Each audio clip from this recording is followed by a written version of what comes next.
This is Coach Lee, and you're listening to The Door Report. Anchor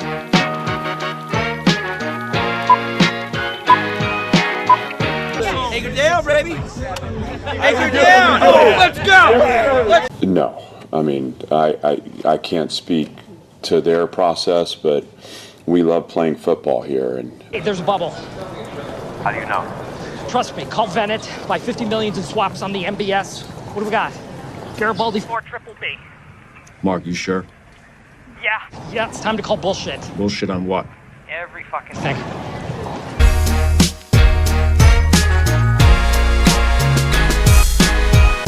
Welcome back into the Door Report and welcome into episode 345 on a cold Tuesday evening, December 9th, 2025.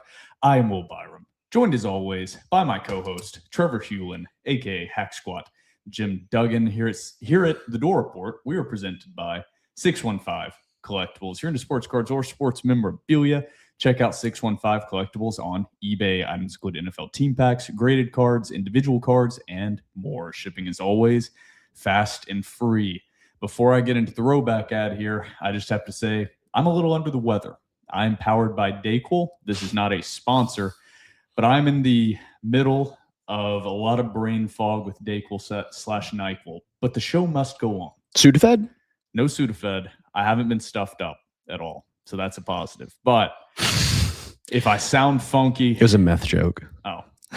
Sorry. Dude, I'm not quick today. I've got the brain fog. So if I sound funky, if I go off on tangents, if I don't make the most sense, if I cough, my apologies. But this might be my flu game, possibly. Trevor's going to have to carry me. We are also going to be joined... Well, I need to get to the ad reads first. Roback Activewear. There is only one way to describe Roback. Best fit, best feel. For those who aren't familiar with Roback, they are completely changing the game with their incredibly comfortable activewear. Roback has released so many items within their newly licensed game day collection, and it's our favorite. With novel polo designs and clean hoodie and quarter zip designs for some of your favorite schools, it's definitely worth checking out.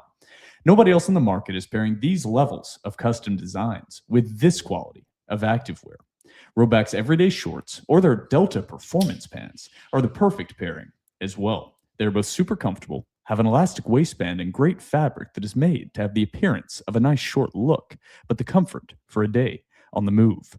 Roback has also been proudly leading the NIL charge, having signed partnerships with multiple college football stars, both past and present, and are becoming the go-to brand for college athletes across the country. Use code VAN20, that is VAN20, all capitals, no spaces, on roback.com for a generous 20% off for all new customers. That's spelled Roback, RHOBACK.com. That's 20% off all performance pillows, shorts, and more with code VAN20. We also have the NIL store. Visit nil.store/doorreport15 and shop your favorite Vanderbilt athletes, NIL, merch, and gear. You can use code DOORREPORT15, all capital letters, no spaces, for 15% off your entire order. They have everybody on the site. They got Eli Stowers, Diego Pavia, Tyler Tanner, Junior Sherrill, Jalen Washington, anybody else you could want. So check out nil.store/doorreport15 and pick up some merch for some of your favorite Vanderbilt athletes. You missed a Vanderbilt athlete on there. Got some tough merch. Chase Gillespie. Chase Gillespie is on the NIL store. Got some tough merch. I'm not gonna lie.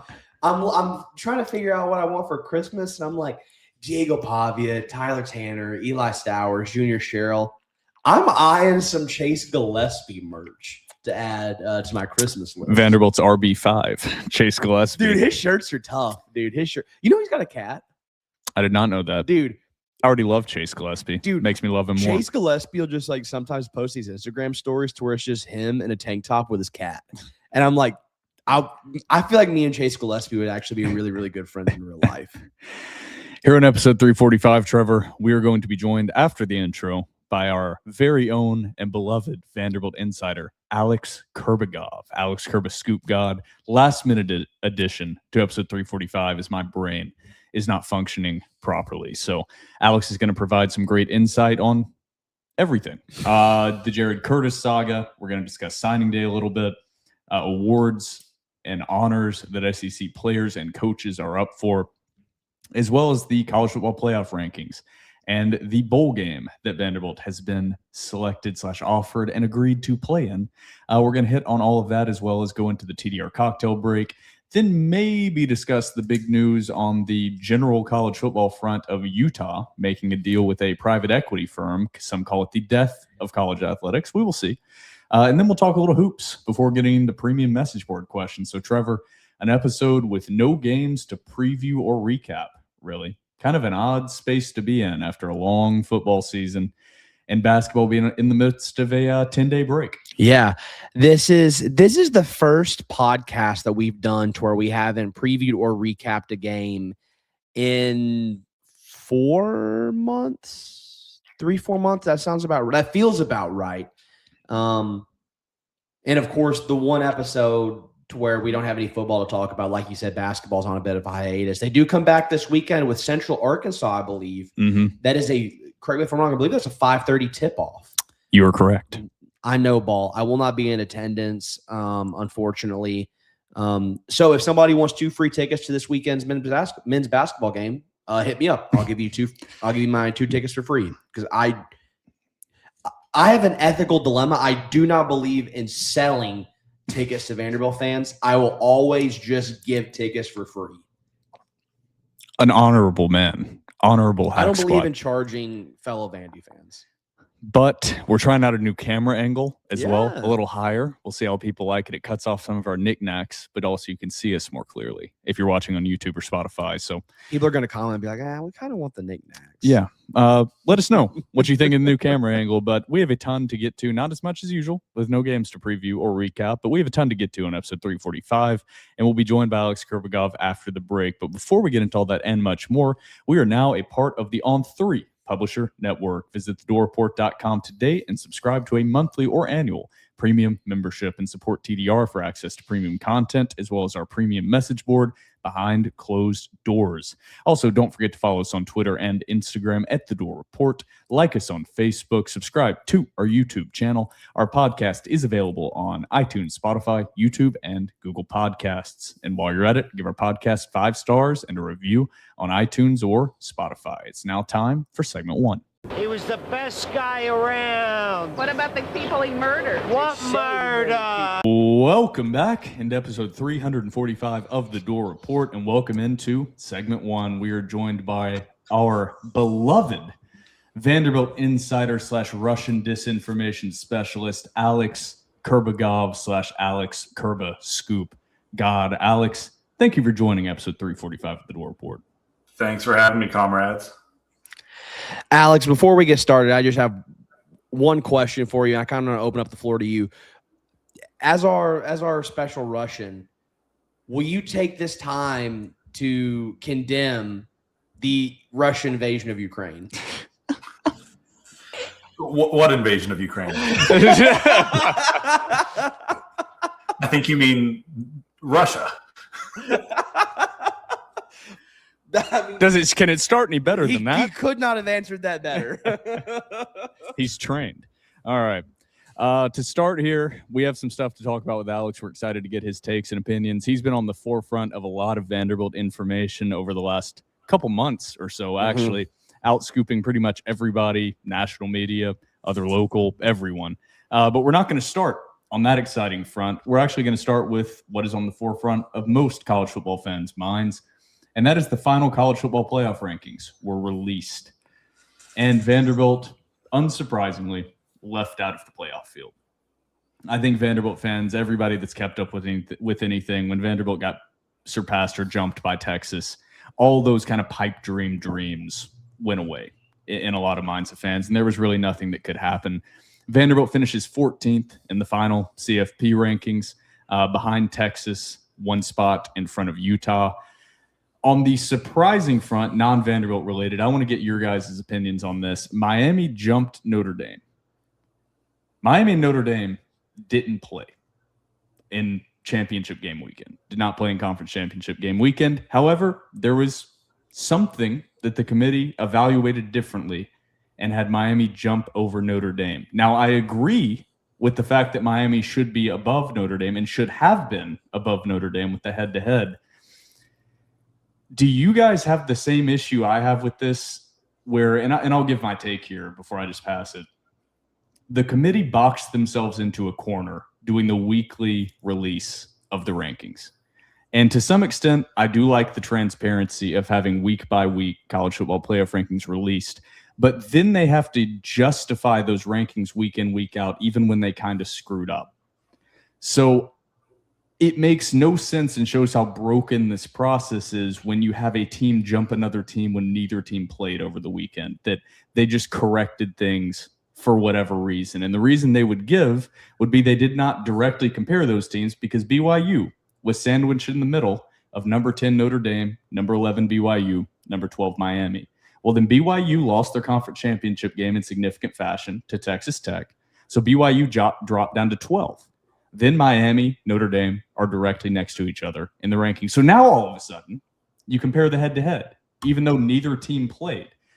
And Miami jumps Notre Dame. Should it have happened earlier? I don't have a disagreement. Notre Dame should join a damn conference if they want to complain.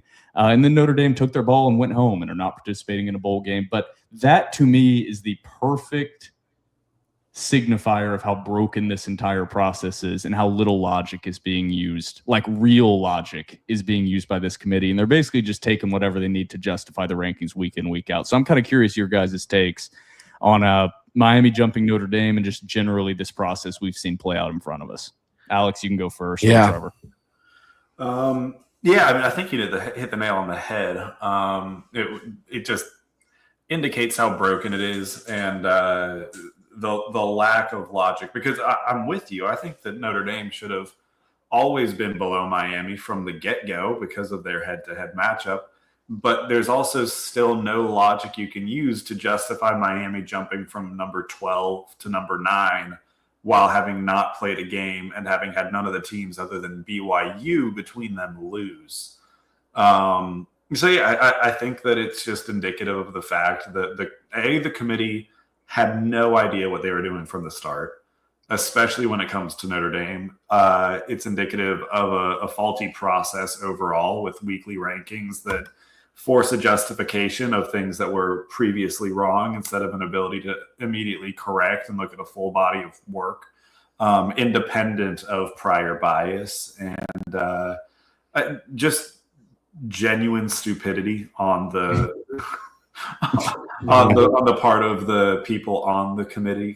I mean, let's be honest, to have rankings that garner the reaction that they did and a process of like the 12-team playoff that garners the reaction that it did, the people who created it either have to be willfully ignorant or genuinely stupid.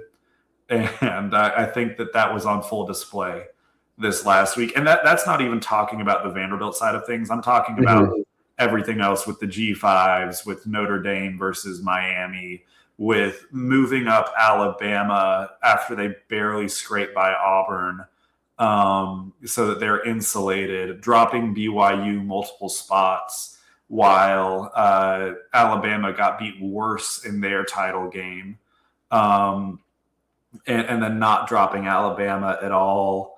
Yeah, it's just a lot of poor decisions set up by a faulty system. Yeah, I think another thing, too, that we saw that was on full display was not just the stupidity of the playoff committee throughout this entire process. I also do think what you saw is that whenever it comes to their logic and reasoning, the playoff committee is not only either, like you said, woefully ignorant or stupid, but they're also spineless. Because let's not make two bones about it. They got bullied by the ACC into jumping Miami week after week after week. Like, don't get me wrong. Where Miami started was not where they should have started. But they sure as hell shouldn't have started in the top 12. And then you would say, oh, well, what about Notre Dame? I don't think Notre Dame should have started in the top 12 either. But the committee realized they made a mistake from the first week. And then week after week after week, they were spineless and they got bullied by the ACC. And so they had to continually jump Miami week after week after week with no logic or reasoning as to why they're making these consistent jumps going up against weak competition.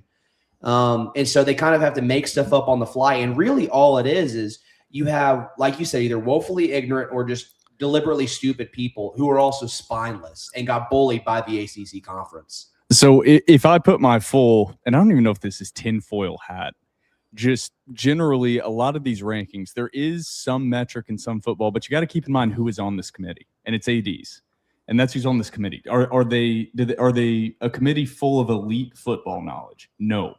But are they elite in the spin of things and negating negative spin? I think that's what they are good at, because basically they're propaganda masters. That's kind of what athletic directors are, for lack of a better term, in a good portion of their job. And so you see some of the moves that were made, and this is the last we'll talk about it because I don't want to spend too much time discussing a CFP that Vanderbilt's not in. But Alabama jumped above Notre Dame specifically for this exact situation. That's why Alabama went above Notre Dame, because the committee did not want to be put in the position that a team that was otherwise played in a conference championship game and was dropped out. So that's why Alabama went up to number 9 and Notre Dame dropped to number 10. That is also why BYU was at number 11. Was because they did not want to drop a team out of the rank of the playoff that otherwise would have been in. So they can say, hey, BYU was never in it to begin with, so we didn't drop them out. They just didn't do enough to get in. It's exactly why they did that. Why Texas jumped Vanderbilt was so that the Citrus Bowl could get Texas. That's exactly why they did it. There are a lot of these things within the rankings that don't have any justification outside of it being made easier to explain after the fact. So kind of a build up as to what was going to happen next. And then they were able to spin that in the correct direction. I just think there needs to be more clarity. I don't mean clarity in week-by-week releases. I mean true clarity, and this is the metrics we are looking at. This is how we are evaluating teams above all else. And I think the first step is implementing something like NCAA basketball does, which is Q1, Q2, Q3, Q4. My biggest issue with this college football playoff selection process is one of the main metrics they look at is top 25 wins. Why is it top 25? Well, because a long time ago, the AP poll decided we're going to rank the top 25 teams. There's no reason that it's just 25 teams. There is a big difference between the number 31 or 28 team in the country, like Tennessee or Missouri, and the number 52 team in the country. But neither of them are top 25, so it just counts all the same. There needs to be that Q1, Q2, Q3, Q4 box system, quad box system, that the NCAA basketball tournament uses. And that has provided a lot more clarity on the basketball front than we had before, because it shows the difference in quality of opponents without having to use some random SOS metric utilized by ESPN or made by ESPN or something like that. So there's a lot that has been exposed in this, but unfortunately, I think how it's going to happen is you're going to get rid of automatic qualifiers, and eventually you're going to expand into a 16-team playoff. They're not actually going to address the core of the selection process. Or you're going to implement a play-in system. Yeah, something along those lines. But a frustrating process, frustrating releases, and Miami just continued to climb up the ranks of these rankings with victories over Syracuse, NC State, Virginia Tech, and Pitt. That's what rose them from 18 to number 10, were victories over those teams. I don't know. That doesn't make a lot of sense to me. I don't think it makes a lot of sense to a lot of people, but a lot of people can agree that Miami was underranked to begin with, which gets back to the point of these weekly television rating driving releases has to stop. That's kind of the core of this. And people say, oh, yeah, that's what we need, less clarity. I don't think we got clarity from those at all. I don't think anybody went away from those as like, I know exactly how they're ranking teams and why those teams are ranked there. You got things like CJ Carr is really efficient. Carson Beck's thrown for 800 yards in the last 3 games. Like, does that tell you anything about how they're selecting these teams? I don't think so. But frustrating process. Vanderbilt ends at number 14, and Vanderbilt will be playing in the ReliaQuest Bowl in Tampa, Florida, against the Iowa Hawkeyes. Clark Lee was asked if there was ever any consideration in not accepting a bowl bid or declining a bowl bid. Clark Lee gave one of the all-time answers, which was no. We love playing football here. That's what you love to hear out of your head coach. And that got a lot of praise across the nation, not just Vanderbilt fans, but college football fans in general, after seeing what Notre Dame did, where they basically took their ball and went home because they didn't get their way and are declining to participate in a bowl game. So we're not going to dig into the ReliaQuest Bowl, but are you guys excited for that bowl game, excited for the opportunity to see the boys in the field one last time? I'll start out by saying this, and this will be the only thing I say about the Notre Dame situation. I think what they did is cowardly. However, if I was Notre Dame, I'm going to be honest. I don't think I blame them. That might be a hot take. If I was Notre Dame and I was in their position and the rug got pulled out from under me like this, I would legitimately say, okay, fuck all of you. And I would take my ball and go home. And if that was Vanderbilt, I would do, I mean, it kind of is Vanderbilt, but like, if that really was Vanderbilt and Vanderbilt was in the top 10 the whole time, and then this happens and there was this big media machine going against them, like in that aspect, I think the Notre Dame AD was right that the ACC waged war against Notre Dame. However, I will push back and say, stop being a coward, be in the ACC if you're going to play an ACC schedule.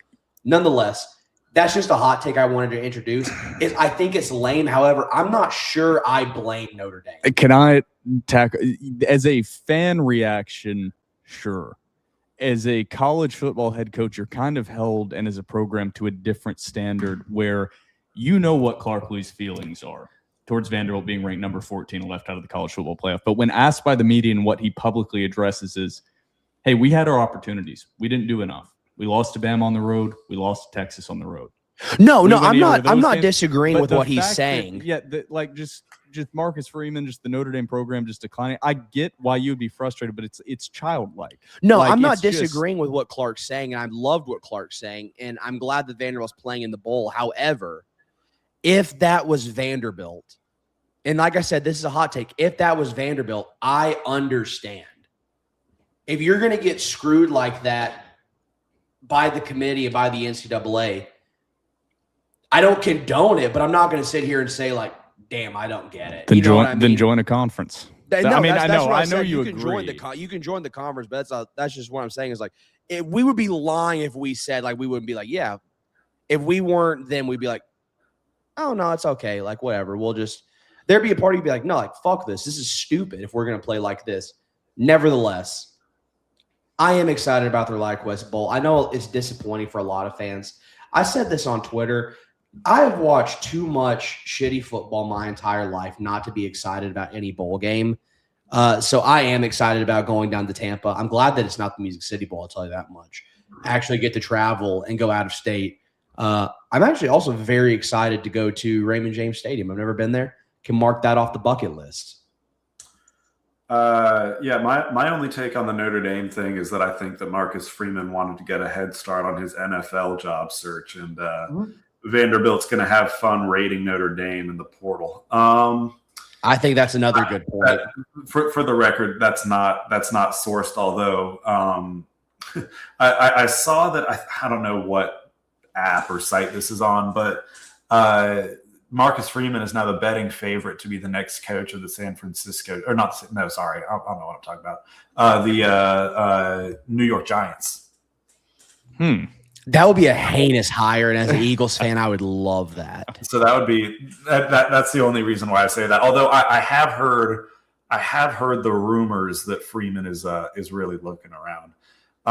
But anyway, back to actual Vanderbilt stuff. I'm with you. I just try to give myself perspective. Think back to my first ever game in what was at that time just Vanderbilt. Dudley Field at Vanderbilt or whatever it's called. The beautiful memory of ETSU versus Vanderbilt in 2021, and how I thought that I would never ever be in this situation. And then also had a good come to the light moment with my girlfriend a few days ago. She was like, it got announced that it was the ReliaQuest Bowl, and I was like, well, it could be worse, but I'm not moved by it. And she was like, remember last year how you were just so excited to go to Birmingham because you were like, I don't ever know if it's going to happen again. And I was like, you know what? I need to bring back that whimsy to my life. I need to bring back that kind of joy. So I'm going to have a great time going to Tampa, crashing at Blake's place. I think that Trev can be Little Spoon to Blake, then I'll be Little Spoon to Trev. We can make it work. Will, I don't know how you want to fit in there, but we can figure something out. We'll have a good time. I think that Diego Pavia and Eli Stowers, all the seniors at Vanderbilt deserve as good of a send off as we can possibly give them. I will cherish the opportunity to watch the group that turned Vanderbilt football around one more time. That's what I'll say.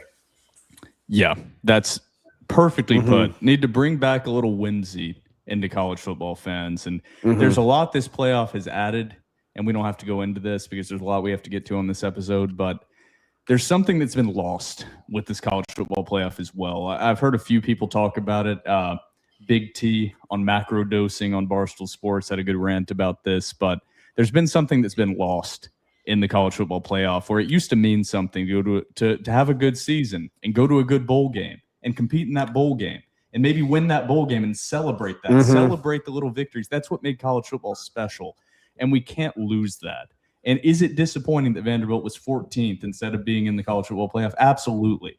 But the bowl game should be a celebration of what this team did and the exciting moments that we had throughout the season, the incredible wins inside of First Bank over Missouri, over Auburn, over LSU.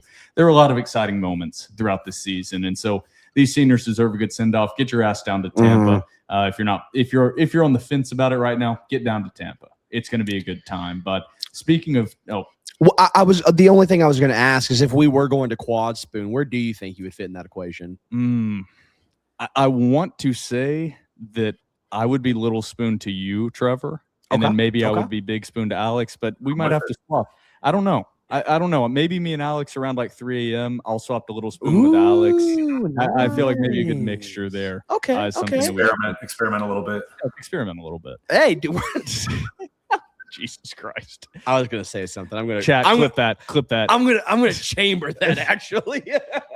So, Alex, you talked about the team that turned Vanderbilt football around, and there's a little bit more momentum going into next season, going into this bowl game, going into what's going to be spring practice in 2026, and a lot of that is around 5-star plus quarterback Jared Curtis committing to Vanderbilt, flipping from Georgia to Vanderbilt, the first 5-star in the history of Vanderbilt football to commit to the program.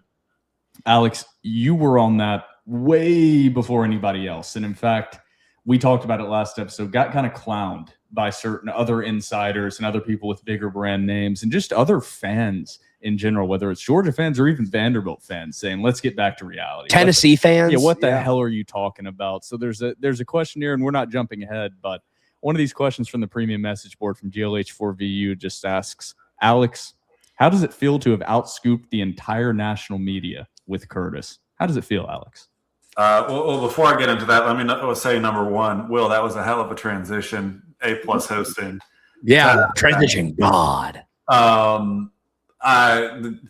won't lie, it feels great. It feels amazing. I took a whole victory lap. I mean, privately to myself, but no, I was talking like I was a player who just won the Super Bowl, and to my girlfriend and myself, but I was still doing it.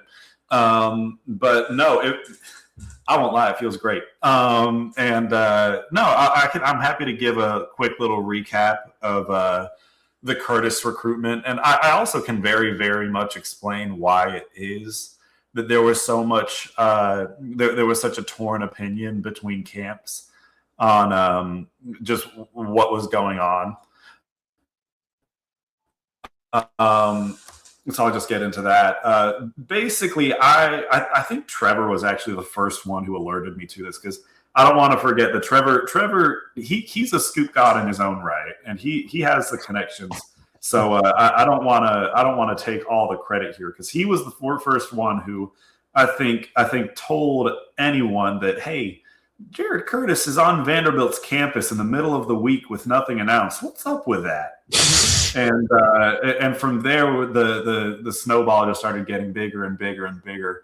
That was actually the week before the Missouri game, when it came out that he would be visiting and whatnot. But yeah, after that, it started out as just little whispers, and obviously Curtis him and his agent maintained publicly that he was fully committed to Georgia, and this was more of I'm a local kid and I'm excited that the team that I kind of grew up watching and the team that my friends are all a fan of are doing well. And I don't think that that's untrue. It's just not the full story. And after that, that was definitely not just a fan visit. It was a legitimate recruiting endeavor by Vanderbilt, and he was hosted by boosters and met with coaches and met with players, and had good talks, and that's where it still really started to become a possibility that he might be considering Vanderbilt with some real intention behind it, not just because of the fact that they're doing well and he's going to give them a courtesy look. And then after that, it was just a bunch of behind the scenes things. I got credible information that Tim Beck was having frequent meetings with Curtis, as well as I don't want to burn anybody, but just frequent meetings with Curtis. And I also will just say that I think that NSC head coach Jeff Brothers, who's a Vanderbilt guy, he played a bigger role in this than just about everyone is really publicly seeing. Not in that he told Curtis to commit, because I know for a fact that that's not true, but I think that he just kind of facilitated some connections. And it kept growing and it kept growing. And eventually all the stars aligned. And the biggest thing for Jared was playing time year one. And he thinks that he can start at the highest level in his first year. And Georgia made it clear that he would not have the opportunity to do that. Clark Lee made it clear that he would have the opportunity to do that at Vanderbilt. That was by far the biggest thing out of genuinely anything at all. This was not a financially driven or money-focused recruitment in any way, like you'll see some 5 stars. It's not a Bryce Underwood situation where Michigan offered him $10 million over 3 years or whatever his ridiculous payout was, and that's why he flipped from LSU. This was driven by connection with the coaching staff and by a desire to play year one. So that's what I'll say about the recruitment. If you guys have any questions about that or think I should make or elaborate on anything, please let me know. But just to also get into why it is that the opposing, like the Georgia sources were so convinced that Curtis was staying, and why there was so much optimism until the day that Curtis announced that he was flipping to Vanderbilt. I mean, genuinely, it's a unique set of situations that doesn't normally occur, especially with a 5-star recruit. And I think it really illustrates the importance of looking at the grand scope of things and look at the big picture, not just what someone is feeding you right in front of you. Because I did my job and I looked at the Georgia side of things. I looked at what they were reporting. I looked at I got information on what sources were giving them that information. I got information about what Jared Curtis and his camp were feeding Georgia. And I was able to reconcile that with what I was hearing very clearly. It seemed like from the other side, they were unable to look at what Vanderbilt was hearing and Vanderbilt's side of things and then reconcile it with what they were hearing. And the reason why I was able to do what they were not is genuinely because I just understood the recruitment. And I don't mean to take a shot at anybody in that. I think I just had a better grasp on the unique nature of the recruitment, because everyone was thinking of this from an NIL perspective, from some type of just very specific, narrow-minded thing that it just wasn't. So this is going to get convoluted, and I apologize. It was a convoluted recruitment, but we have to remember that Jared Curtis was committed to Georgia and then decommitted, flipped to Oregon, and then recommitted to Georgia all like a year ago or so.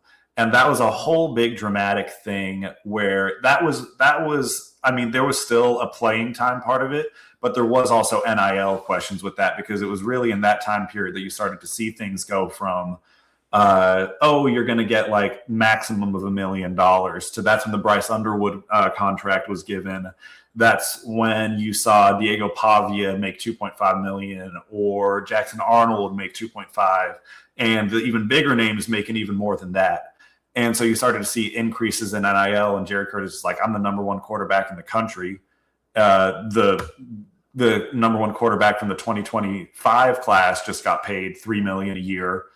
Where's mine? And so that was a big back and forth between Oregon and Georgia. And when he finally recommitted to Georgia, and I know this for pretty much a fact. And I mean, if you know Kirby Smart, you know that this is true. It was a take it or leave it offer. It was not a, we're open to negotiation.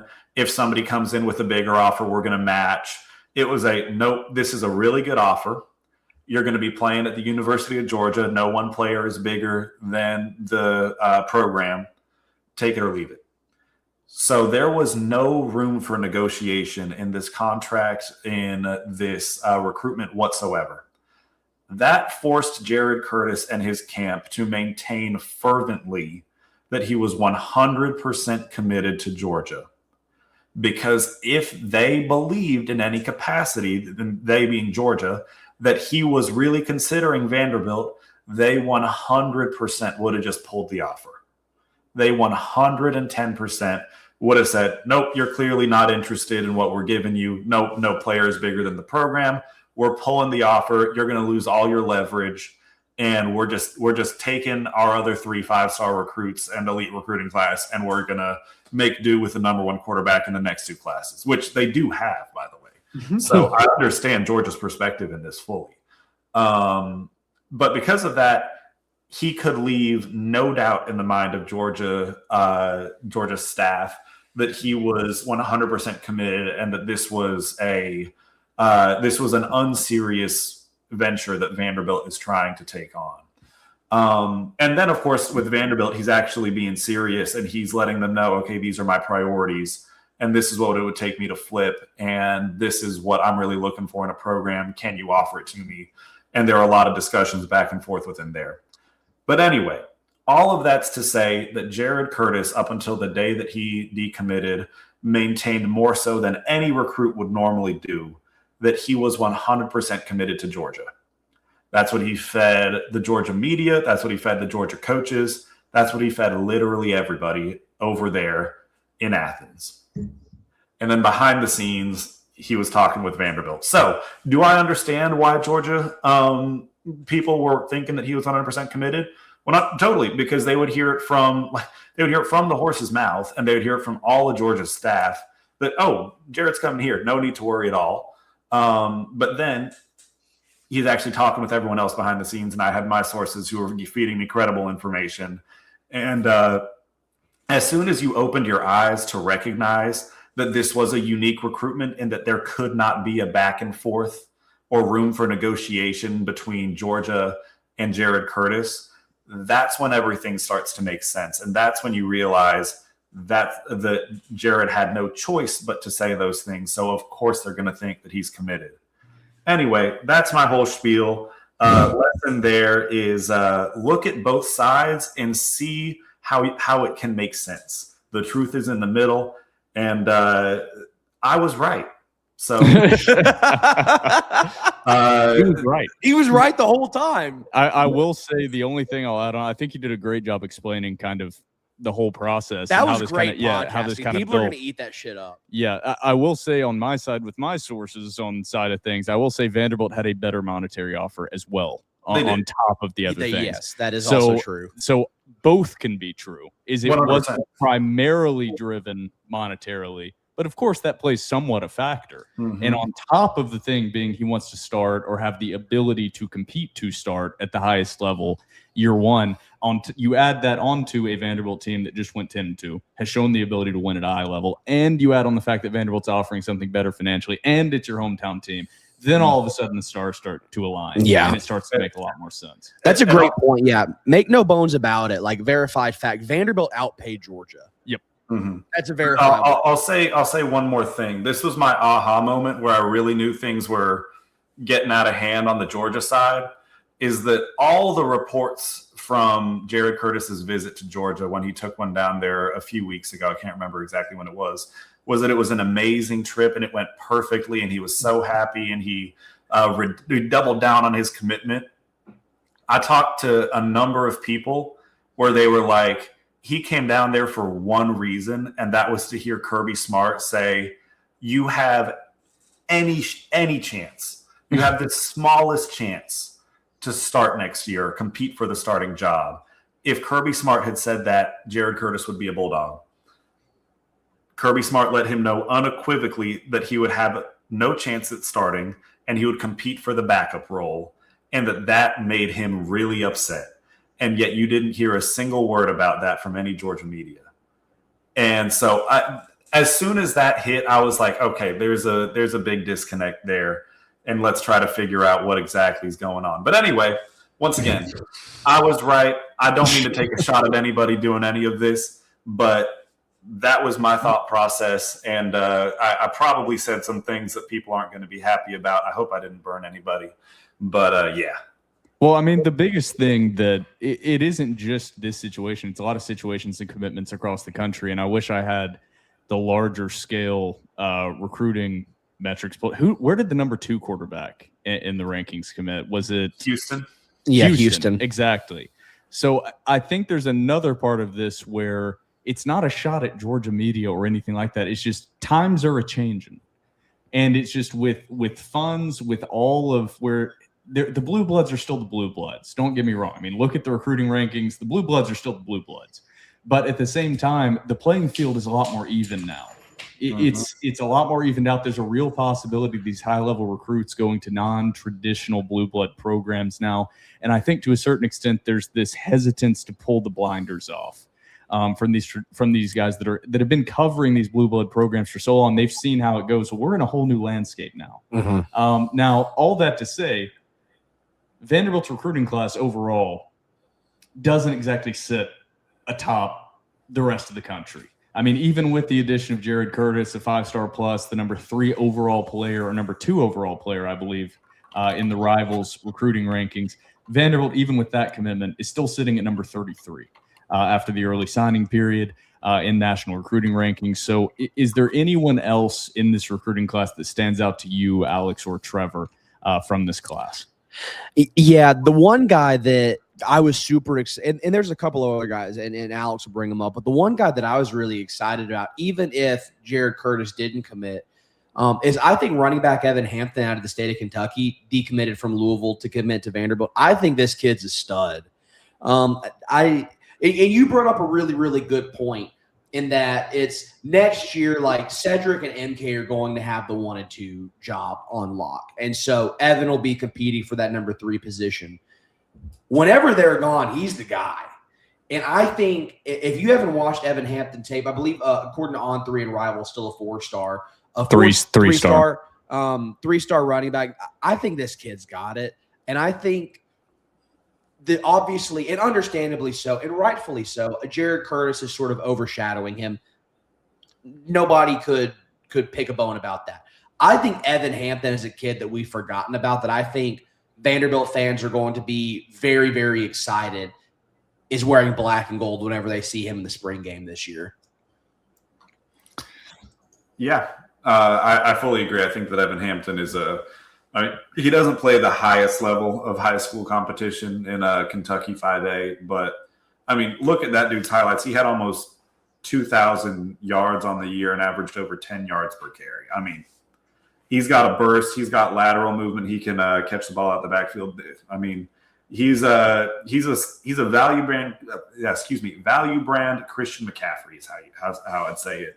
I'm not calling him Christian McCaffrey, but a lot of those same skills. Because he's white, you racist. Obviously. real lunch pail kind of guy. Hard head lunch pail kind of running back. Yeah, guy that you want to date your daughter. Anti-Stephon Diggs. Beyond Hampton, I think that Blake Fromming has a special bond with this certain recruit, not in any weird way. He just really likes the kid's tape. Chris Tangelo, I'm in my non-football playing career. I like the tape. I think that he's an athletic freak. He's 6'4", 190 pounds. He plays safety as well as a number of other positions for his high school. I saw that he was bumped up to a 4-star on some recruiting rankings. He's still a high 3-star on Rivals. I think that he's an absolute dog. He's the second highest rated recruit according to the overall industry rankings on 3 Rivals. He's great. I think that he's a Dericky Wright who in my opinion, I think that he's a better safety prospect. I think he's faster and a little bit more fluid than DeRicky Wright. So I don't think that he's necessarily going to come in and be a year one starter, but it would not at all surprise me to see him start as a redshirt freshman and then potentially reach a all SEC NFL prospect type level in his Vanderbilt career if he stays. I know this is more than I initially had said that I was going to get to, Will, but I have a couple other guys I just wanted to hit on really quickly. I was looking at the recruiting rankings and realized I forgot about some. Jace McCallum, edge rusher from South Carolina, high 3-star. I think that he's a little bit of a developmental prospect, but that he has the physical tools that not many other edge prospects do. And he produces against good competition, which is always something good to see. And then also Tilden Riley. He's also from South Carolina. McCallum's from North Carolina. I apologize. Tilden Riley is from South Carolina. This dude's tape is also absolutely insane. I think he had like 1,100 yards as a tight end. He plays in bad competition against bad competition in South Carolina, but he absolutely dominates them, and he looks very athletic. Really everything you could want from a flex tight end. That position is set for years to come with Bryson Coleman, Whit Edwards, and now Riley coming into the fold. And last but not least, Owen Cable, the wide receiver from CPA, flipped from Alabama to Vanderbilt on signing day. Whenever anybody flips from Alabama to Vanderbilt, that is notable in its own right. But I think with Cable in particular, this was just a big one because he was one of Vanderbilt's highest priority targets before he ended up committing to Alabama. I know that the staff had really liked their chances with him before he got the Alabama offer. So tearing him back away is a good achievement, and they're very high on him. He's 6'3", 195. He has I heard he has a verified 4.4 40-yard dash. So he has some speed with that legitimate size.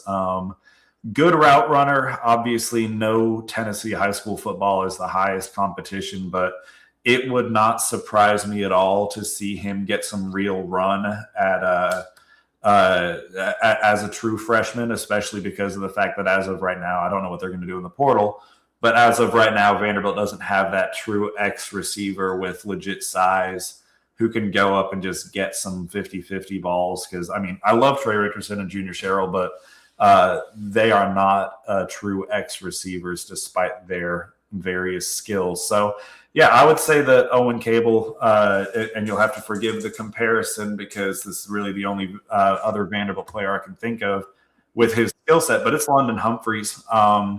Humphreys is a slightly better athlete, but Cable is coming in a lot more polished as an actual wide receiver. And I don't think the gap between Cable and Humphreys as an athlete is monumental either. So I could see him having a London Humphreys type freshman season. But again, it depends on what they do in the portal if he'll have that opportunity to play. Yeah, and that's what I don't want to press the panic button for Vanderbilt fans. Is Vanderbilt's class is not outstanding. There were some guys that they hoped to flip on early signing day that did not happen. But keep in mind how they built this roster and how they built what has turned into a 10-2 season. And going, I know it's not the best, but going to the Royal Iquest Bowl and the greatest season in the history of Vanderbilt football was a lot through the transfer portal. And that's going to happen again. That's how you're going to see most teams build a good amount of their roster. So don't panic at the fact that this isn't some overwhelmingly incredible class outside of Jared Curtis. You're building depth here, and you're hoping 2, 3, 4, 5 guys can be key contributors, and the rest is just depth pieces. And that's what you're looking at. So you're looking for Vanderbilt still to be very active in the transfer portal. Yeah, you guys hit on all the names that I really wanted to hit on there. You kind of stole all my thunder there. Thank you, Alex. Thank you, Trevor. The only other note I want to make, and this is very brief, I found interesting. Jace McCollum did an interview with him whenever he first came into Vanderbilt. First off, very nice kid. Second off, whenever you look at his metrics, wingspan, height and weight, right now, as I believe he's 18 years old now, almost the exact same metrics as Abdul Carter right now, whenever it comes to wingspan, height, and weight. Well, that's all it takes to be Abdul Carter. Just wingspan, height, and weight. But but like whenever you think about like the build of these high school kids, like these, I mean, that's like, and you're starting to see that change. But like that's like those are kids that Vanderbilt is just now starting to get. So this has been great. We've gotten a lot more detail than I expected into Vanderbilt's class of 2026 recruiting class. We're going to go to a quick TDR cocktail break, and then we're going to get to awards season. We're going to discuss all SEC honors, the Heisman Trophy, other awards that Vanderbilt players and coaches are up for. Then we're going to get into the Utah deal and hoops. But first, everybody out there, grab yourself a delicious ice-cold beverage, and we'll be right back after the TDR cocktail break.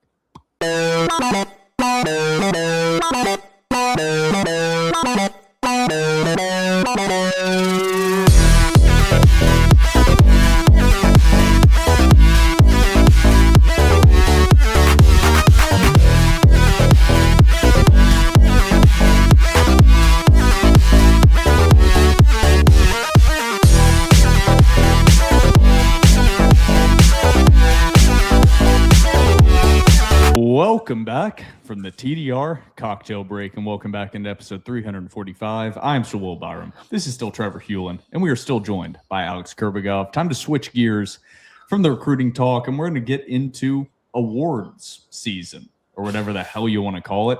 We're going to start off with all SEC honors. Diego Pavia and Eli Stowers both named all SEC first team as selected by coaches. The only Vanderbilt players on first, second, or third SEC teams. Eli Stowers and Diego Pavia, of course, deserve this, as they should. Eli Stowers leads all SEC tight ends in both receptions and yardage. Diego Pavia leads the SEC in total yardage. Both these players fully deserve being first team all SEC. Now, where I think Vanderbilt fans and in general SEC fans, but I'm just going to say Vanderbilt fans because everybody's very tribalistic within the conference, there are a few snubs, you could say, or one in particular snub that I know you guys want to get to on this all-SEC honors list. And I'll just say the name, Jordan White. Jordan White not being first, second, or third team. Generally, zero Vanderbilt SEC linemen being on first, second, or third team is a travesty to me, especially since Jordan White, and Trevor, you can fact-check me, I believe was SEC Offensive Lineman of the Week 4 times. Yeah. And can't make a first, second, or third team. And Brock Taylor missed one field goal all season long. But just because Vanderbilt scored too many touchdowns, not first, second, or third team. Troy Richardson, not in the returner category, despite having some game-changing plays. I don't know.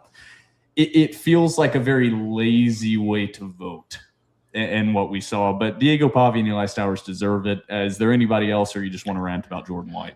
My biggest thing is Jordan White is not a third-team All-SEC guy. He's not a second-team All-SEC guy. Jordan White is the best center in the SEC. Jordan White should be a first-team All-American nationwide. This is insane to me.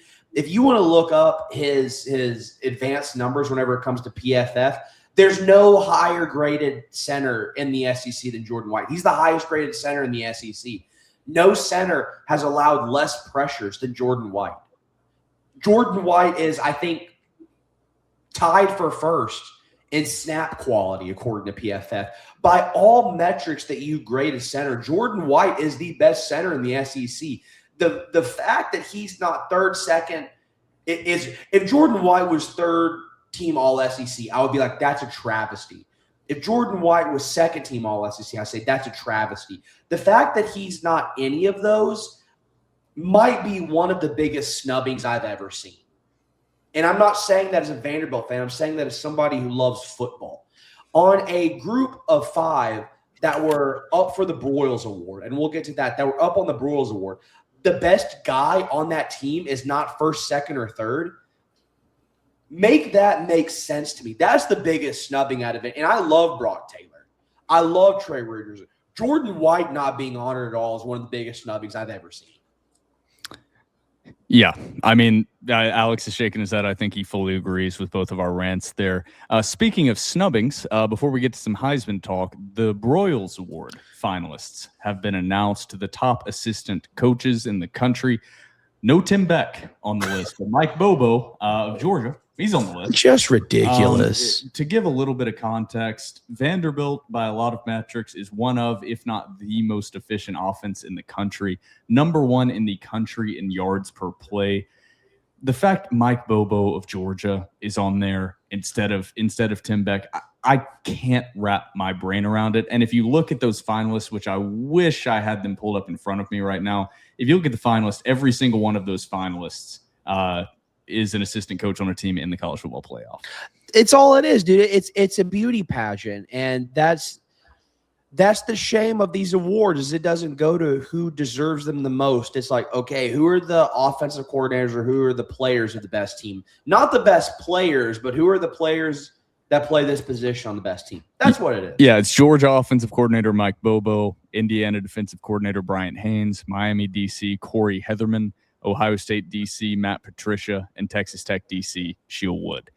None of those jump out to me as horrendous outside of Mike Bobo. I don't like Sheil Wood. Yeah, I don't. You look at Texas Tech's schedule, and we're going to give. And no, don't get me wrong. Make no bones about it. That's a good defense. We're going to put a defense that went up against that type of competition. We're going to put this guy for the Broyles. That's a shame. Mike Bobo, I agree with you, is the most egregious. But Texas Tech's defensive coordinator is also a shame. Yeah. If you have anything to add here, Alex, you can jump in whenever. I don't think there's a ton to add on to our rants here, but that's a shame. On some more positive fronts, you could say. The Eddie Robinson Coach of the Year finalists have been announced. Clark Lee is on that list. The George Munger Coach of the Year award finalist, Clark Lee, is on that list. The John Mackey Award finalist given out to the best tight end in the country, Eli Stowers, is one of 3 finalists. It's alongside Baylor's Mike Trigg and alongside Oregon's Kenyon Sadiq. Eli Stowers also a finalist for the William Campbell Trophy.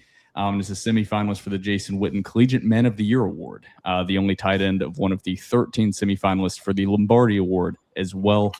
The Joe Moore Award, given to the best offensive line in the country. No Vanderbilt. I believe Indiana, Oregon, and I'm forgetting one. Iowa. Those are the 3 finalists for the Joe Moore Just Award. ridiculous. Is what it is. I'm sure that there are some awards that I'm missing here. But the biggest and best of all those awards is the Heisman. Well, and Pavia with the Unitas. So that. Diego Pavia did win the Johnny Unitas Golden Arm Award. Incredible victory incredible award and honor for Diego Pavia to win that. I wrote an article that's available on thedoreport.com about him winning that award. You can go check that out. A great award. But Diego Pavia, for lack of a better term, that award means something for sure, recognition. He's a bigger trophy on his mind. Out, Phoebe. Bit me again. Pavia was officially announced as one of the 4 finalists for the Heisman Trophy Award that will be presented on Saturday, December 13th at 7 p.m. Eastern Standard Time on ABC. For all those interested, that is unfortunately 30 minutes after tip for Vanderbilt basketball against Central Arkansas. So I think that might put a damper on the attendance for that one because I, for one, am going to be watching the Heisman Trophy presentation. Sorry, Vanderbilt basketball in Central Arkansas. But the 4 finalists, as expected, Fernando Mendoza of Indiana, Diego Pavia, Julian Sayin of Ohio State, and Jeremiah Love of Notre Dame. Now, the odds before they all went black on all the gambling sites, clearly it's a 2-man race. Now, after the Big Ten Championship, going into the Big Ten Championship, it was a 3-man race, and it was completely even between Sayin, Pavia, Mendoza. After the Big Ten Championship, honestly, Mendoza became the heavy betting favorite after the Big Ten Championship. He didn't have an incredible game. He had a good game against a really good defense from Ohio State, maybe the best defense in the country. I'm not meaning to shit on Mendoza's performance, but nothing about Mendoza's performance in that game was outstanding. In fact, Arch Manning had a very similar performance against Ohio State week 1, and people called him a bust, and that it was a nightmare performance from Arch Manning, very similar statistically against this Ohio State defense. Now, granted, people didn't really know how good this Ohio State defense was going to be, so you can give that as a benefit, but still, are we really calling that a Heisman moment? And at some point before they closed the gambling lines, Mendoza was up to like minus 2,500, minus 3,000 to win the Heisman, and Pavia was up to plus 1,500 on some books. That's not indicative of how close this race is. I'm sorry. The Heisman Trophy is not an award given to a guy because of team performance. That's not how it works. That's never how it's worked. Look at who won last year. Travis Hunter on a Colorado team that went 9-4. Won the Heisman Trophy. I'm not saying didn't deserve it. I'm not saying anything like that. But he won the Heisman Trophy on a 9-4 Colorado team. So I'm tired of that fully being brought up as a talking point. Also, Mendoza took over for a team that went 11-1 last season. Let's not pretend that he drew Indiana out of the mires of terrible football. That's not what happened. He transferred in and took over an already running Maserati and Kurt Signetti, who's a hell of a football coach, by the way. Yeah. I mean, he's getting attention, but holy hell, that guy really deserves a lot more attention than he's even getting. But to run through the stats real quick before you guys give your opinions, I'm going to say it. I'm biased. I don't care. Diego Pavia deserves the Heisman. You can look at what he's done. You can watch both of them play. Fernando Mendoza is a better pro prospect. I'll give that to him. But that is not why the Heisman Trophy is given. The Heisman Trophy is given to the best player in college football, the most impactful player in college football. I believe that is Diego Pavia. I think his highlights and play on the field are indicative of that. And I think more than anything else, his stats prove that out. And we don't even have to get into deep analytic stats like people want to sometimes, and we're having to do at the beginning of the year because people forget. Like 7 games, 8 games into the year, it was all about, well, yeah, we know how good Pavia is, but he just doesn't have the stats to back it up. Well, now Pavia has the best stats of any Power 4 quarterback in the country. And so now it's like, what's your reasoning behind he's not the runaway favorite? Well, it's the V on the side of the helmet, unfortunately. I only wrote down Fernando Mendoza and Diego Pavia stats because it is truly basically a 2-man race, even though I think Mendoza is the heavy favorite. If I had to guess who is going to win, it's going to be Mendoza. But I'm just going to present these stats out, and then we can discuss. After the conference championship game, Fernando Mendoza, 3,220 total yards, 39 total touchdowns in 13 games. 2,980 passing yards, 33 touchdowns through the air, 240 rushing yards, 6 touchdowns on the ground, and 6 interceptions. 71.5% completion percentage. That is through 13 games. Diego Pavia, 4,018 total yards, 36 touchdowns in 12 games. 3,192 passing yards, 27 passing touchdowns, 826 rushing yards, 9 rushing touchdowns. That is 36 total touchdowns for people that are mathematically challenged, 8 interceptions from Diego Pavia, and a 71.2% completion percentage. The stats, somewhat comparable, but really incomparable. Fernando Mendoza has him beat ever so slightly in completion percentage, has him beat by 3 in total touchdowns, but the yardage, Diego Pavia has almost outgained him by 1,000 yards in one less game, about 800 yards. The stats, to me, Diego Pavia should win the Heisman. Right now, they've blocked all the gambling odds because the votes are already in for the Heisman. But it's not looking great on the odds front for Diego Pavia. So what do you guys have on the Heisman race? I mean, there's nothing else to add other than look at the stats, listen to the stats you just listed, watch the tape. It's that simple. Like, there's no – I wish I could come with some elegant argument for Diego Pavia, but it's just so simple. Look at the numbers. There's not a better player in all of college football than Diego Pavia. There's not. It's that simple. I have nothing else to add. Yeah, I think the biggest part is watch the tape. There's and you've heard this echoed by SEC coaches, by SEC media, by Clark Lee himself, by Vanderbilt players themselves. There is no individual player who makes more of a difference night in and night out than Diego Pavia. He is the engine that makes this machine run, period, end of story. And if you want to frame it like this, Vanderbilt, they'd probably be a 7-5 team, maybe 8-4. This is a little bit of a down year for their competition if Fernando Mendoza was their quarterback. I'll reverse this. But anyway, sorry. Indiana would still be a 13-0 with Diego if you switch Diego Pavia and Fernando Mendoza. If you keep all else equal and you give Fernando Mendoza Vanderbilt supporting cast and schedule, there is no shot in hell Vanderbilt goes 10-2. That's my point. There is absolutely no shot in hell that they go 10-2. Like Will said, he came into a well-oiled machine that made Curtis Rourke look like an elite quarterback. Curtis Rourke was getting some draft buzz, and he wasn't a Heisman finalist, but he was tangentially in the race for a little while, and he was like, whoa, is this an all Big Ten quarterback? It's Curtis Rourke. Like, let's be so honest. And then he came in and he stepped up, and he's an upgrade from Curtis Rourke. I'm not trying to say that he's the same guy. I'm not trying to say that he's a bad prospect in the NFL. But dear Lord, watch the tape.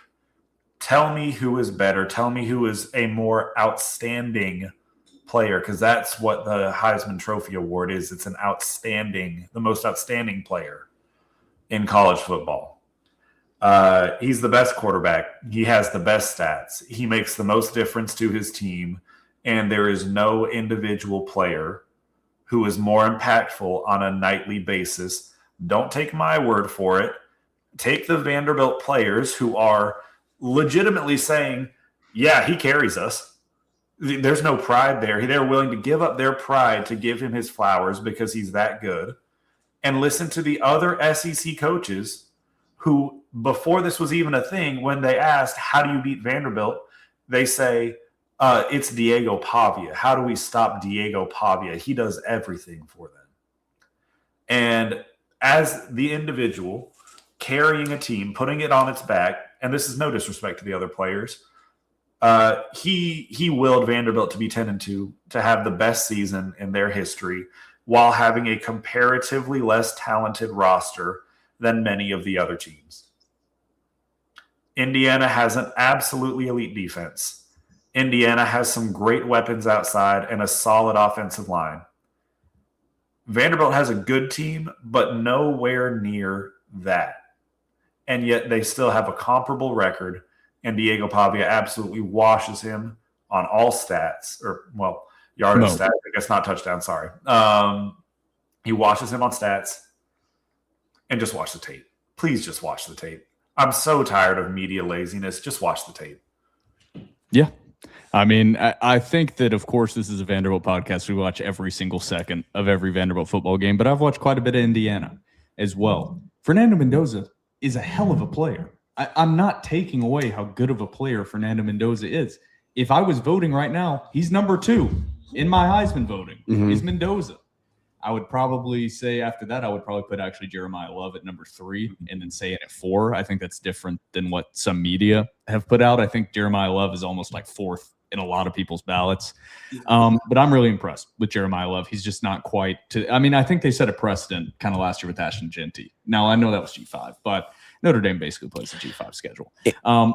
And one thing I want to remind everybody, and this will be the last thing I say about the Heisman, I know the odds say one thing. I know the odds typically are right. However, Heisman voting is like the electoral college, and it is based on region.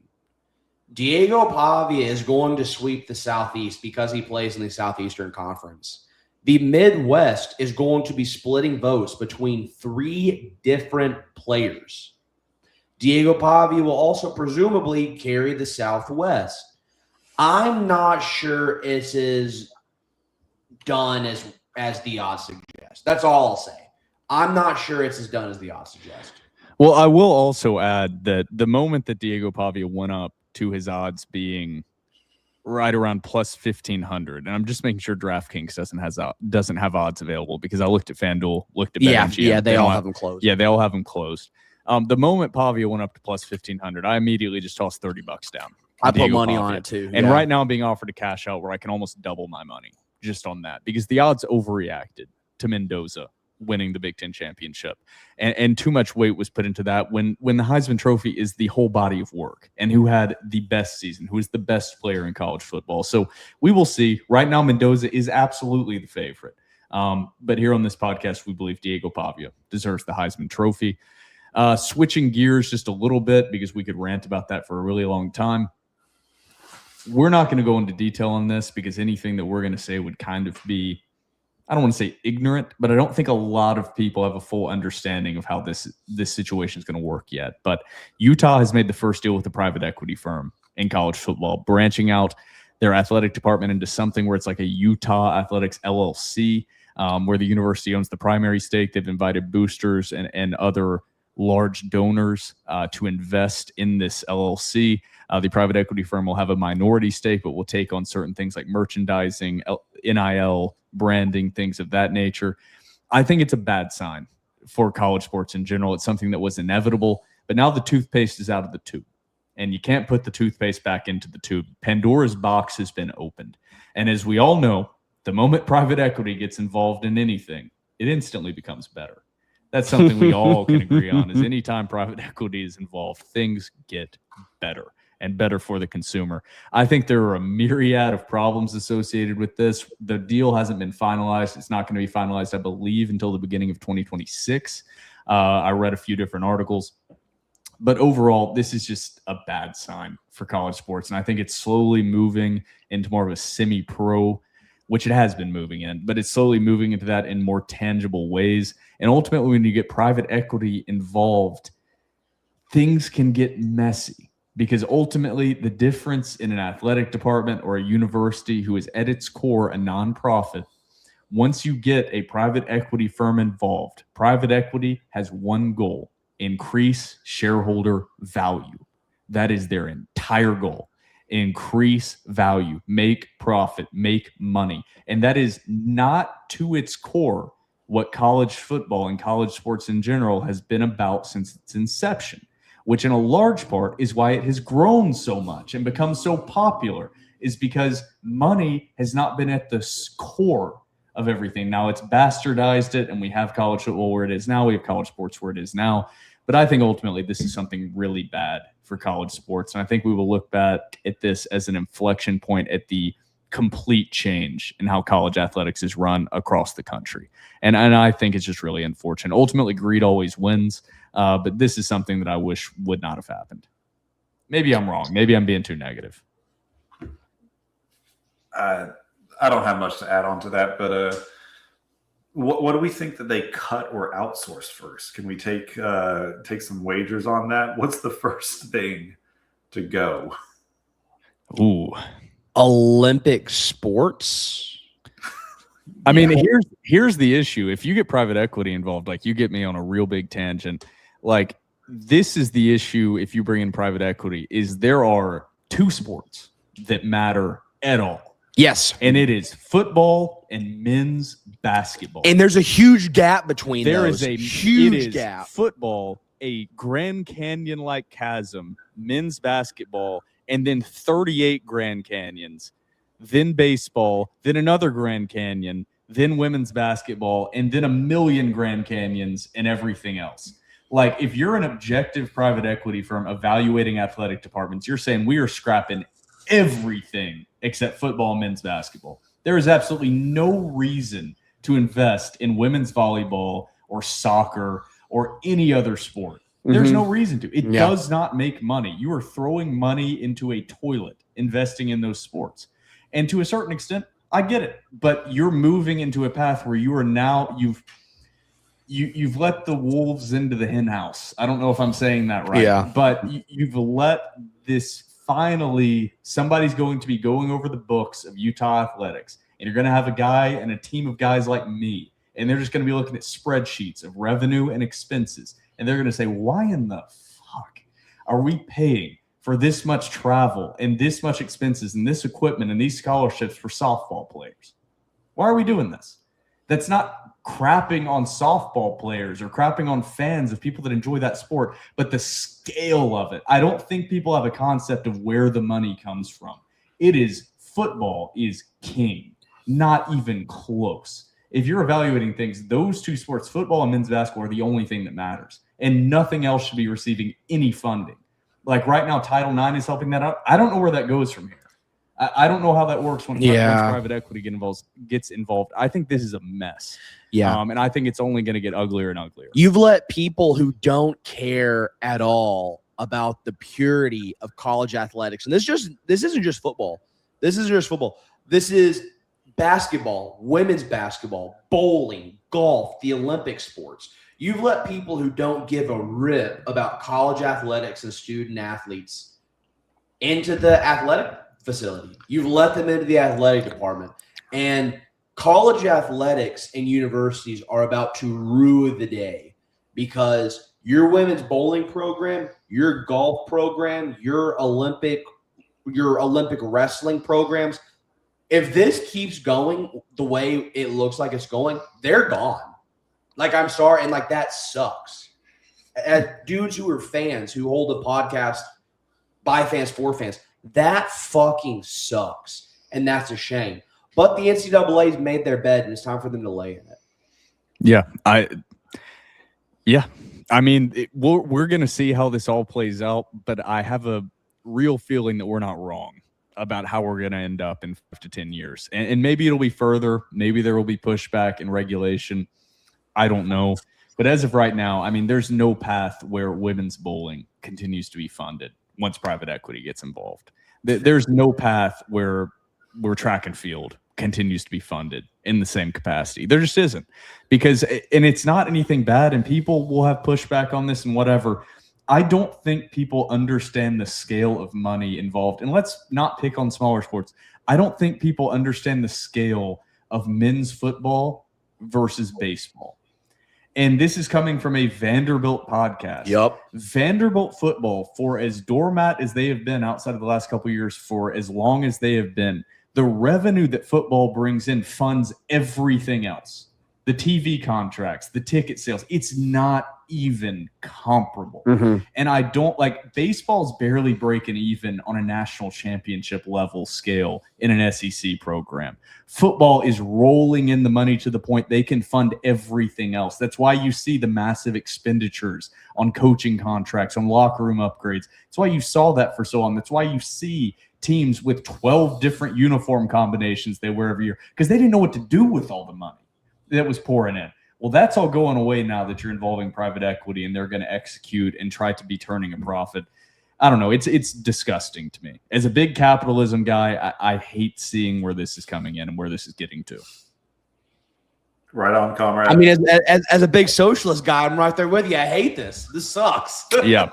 This is bipartisan unity at its finest. We can all come together in Blake's house in Tampa and sing Kumbaya together. Yes, we can. Dude, I think you've been affected with the woke mind virus, Will. Phoebe. Welcome aboard. She's going berserk. Yeah, in a Phoebe water has a bowl. bowl of water sitting directly in front of our camera, no. just batting it around. Last thing to talk about here before we get into premium message board questions, to really switch gears, we're going to talk some Vanderbilt hoops. Vanderbilt basketball has really taken a backseat. We've talked about it in the last couple episodes, really taken a backseat to football, and understandably so. No games to talk about since we last recorded, I believe. Yeah, no, you're right. Vanderbilt's 9-0, sitting 8th in the KenPom as of right now, 5th in the NCAA net rankings. Their next game, they take on Central Arkansas on the 13th, a Saturday at 5:30 p.m. Central Standard Time. Unfortunately, 30 minutes prior. Tip is 30 minutes prior to the Heisman Trophy presentation. Not ideal timing. Mark Byington's going to have some complaints about the crowd, I have a big feeling, because that's the type of game that I would definitely be going to if the Heisman Trophy presentation was not going to be happening. But thus far, Alex, we've not had you on in the current God-given year of Vanderbilt men's basketball, where they are rolling through their non-conference schedule. I believe, 4-0 against Q1 opponents? So That is far. correct. UCF, VCU, St. Mary's, SMU. Granted, none of those are like elite programs, but they're still Q1 victories. So, Alex, what have you seen so far out of this basketball team? Because I'm sure you've been watching. Yeah, I mean, I love what I've seen from this there's not much to dislike in any capacity. I haven't been able to express my thoughts just too much because I've been occupied with football and recruiting and what all. But I mean, they're verifiably elite at a number of things. I mean, if we want to look at just KenPom rankings, Vanderbilt is number 2 in offensive rating. Their defense, which is their weakness, quote unquote, they are number 28 in the country in adjusted defensive efficiency. I mean, what else? The strength of schedule. Strength of schedule isn't great, but whatever. If we just look at stats, I mean, they're averaging a measly 97 points per game.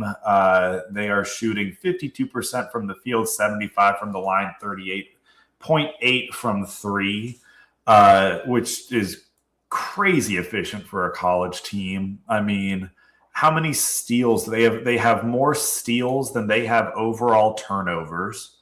Are they still the number one assist to turnover ratio team in the country? I mean, like They are. they are an absolute offensive machine. And with Jalen Washington, who's taken a massive step in the last few games, mind you, with Jalen Washington really coming into his own offensively and defensively, combining that with the elite on-ball defense of Duke Miles, Tyler Tanner, and Frankie Collins, there's not much this team can't do. And here's my question to you guys. With the SEC looking like they kind of suck because, like, let's be honest, Vanderbilt is the highest ranked SEC team in KenPom, the net rating, and Torvik, with the Evan next Maya highest, as well. and Evan Maya, yep. With the next highest being, I believe, Alabama on all of them. There might be a Florida somewhere in there. Alabama's second on Evan Maya as well. I know Alabama is definitely second on KenPom, but with the SEC struggling, because I mean, Alabama's lost a few games. Florida looks like they are really struggling with, especially Xavier Lee in the backcourt. Kentucky genuinely might suck despite spending $22 million and forfeiting on having a football program. Where do you guys think that this team's ceiling in the SEC could be? Because while I'm certainly not predicting this, I can really talk myself into seeing Vanderbilt end up as the number one overall seed in the SEC tournament. I could 100% see that, and I think that I can't remember which site it is, but there is at least one of the very reputable sites that has us favored in every single game remaining. That would be it. So obviously this is a little skewed, and it's not how KenPom directly predicts and projects records. Right now, KenPom has the projected result of every game. Yes. KenPom has Vanderbilt winning every single game the rest of the season. Right. Now, their projected record is 26-5 because that's a little skewed on how they do it. But, I mean, generally, not just within the SEC, I mean, this team, we're going to see. I think the schedule has – I don't want to be like the spoil sport or wet blanket will. Like, this team, I think, is exceeding the expectations that even I had going in. I think this can be a team that's a not top five, but top – 5-seeded team. Is what I'm saying makes sense? Yeah, like, well, I was going to say seed. Bart Torvik said if they keep this up, they're going to be a top 3 seed. Yeah, that's what I was thinking. Yeah. I mean, the SEC, from being the best conference ever last season, I think that was almost like a universally talked about point. I think the SEC's taken a slight step back, and I think Vanderbilt has taken a large step forward. I mean, like you said, there's nothing you watch from this team and say this is a glaring weakness. I think maybe depth at post or depth of size could be a problem. But the athleticism across the board, the scoring ability from all 5 spots, the defensive pressure up and down the court. I mean, this team has everything that you want to see out of a team to make a deep run in March, or a deep run in, well, hell, March Madness is now partially in April, but a deep run in whatever tournament they are in. I mean, it's a scary team, especially now that Tyler Tanner has added a jumper to his game. There's not really a guy they put out on that court that can't score from anywhere, besides Frankie Collins and maybe in his limited playing time, Mason Nicholson. Yeah. Everybody else can score from everywhere on the court. I mean, I think this team's limit, we're going to know a lot more after about the first half of SEC season when we will be deeply discussing basketball. But as of right now, there's nobody that I have seen or watched that I look at and say, man, Vanderbilt's going to have a tough time beating. I think they can compete with anybody in the country. I have nothing else to add. Will, I think that's, and Alex, I think that was perfectly well said. You just look at their schedule, and I agree. The SEC,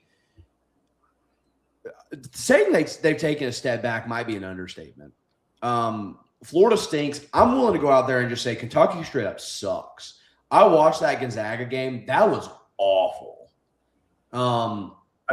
Did you see that they didn't score a field goal against North Carolina over like a 12-minute span? I did. Do you think? I'm like looking. I'm thinking about the schedule. Is like Vanderbilt's toughest conference opponents like probably Arkansas and Alabama? Yeah. I mean, I think that would be and you put this team up against Alabama or Arkansas, and I'm not like I like Vanderbilt would be favored in both those games. Yeah, no, I like the. I mean, I think that they play one of them twice this season, don't they? It's Arkansas, isn't it? Arkansas Yeah. twice.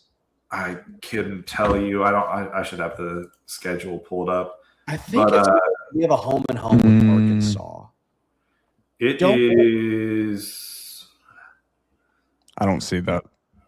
We do not. We play both of them only once. I think Alabama at home is a good chance to win.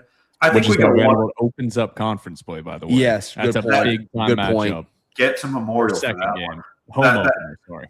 That game might be the most exciting game of the season to watch with Nate Oates versus Mark Byington and those offenses and how freely both teams like to play. But yeah, I mean, I could talk myself into thinking that a lot of really good things are coming. And I got one more thing. Did y'all see? You might have missed this because it was right before we were starting to film. But Tyron Stokes, the #1 overall player in sorry, I might be taking your thunder here, Will. In the class of 2026 has reportedly gotten a Vanderbilt offer suspiciously late in his recruitment. And I don't have much inside information, but I was told by someone that it's not just a formality, that they are really trying to make a push here. Well, it's also big because he had basically cut down his top 3.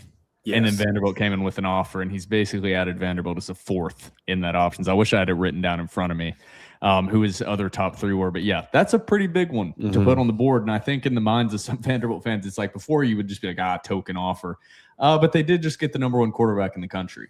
So maybe Vanderbilt's playing with the big boys a little bit more than we expect. That's a huge offer. Alex, you did not steal my thunder. I'd forgotten to bring that up. So thank you for bringing that up. Let's dive into premium message board questions here before we close out episode 345. I don't think we have a ton. I got it up late because I was sick.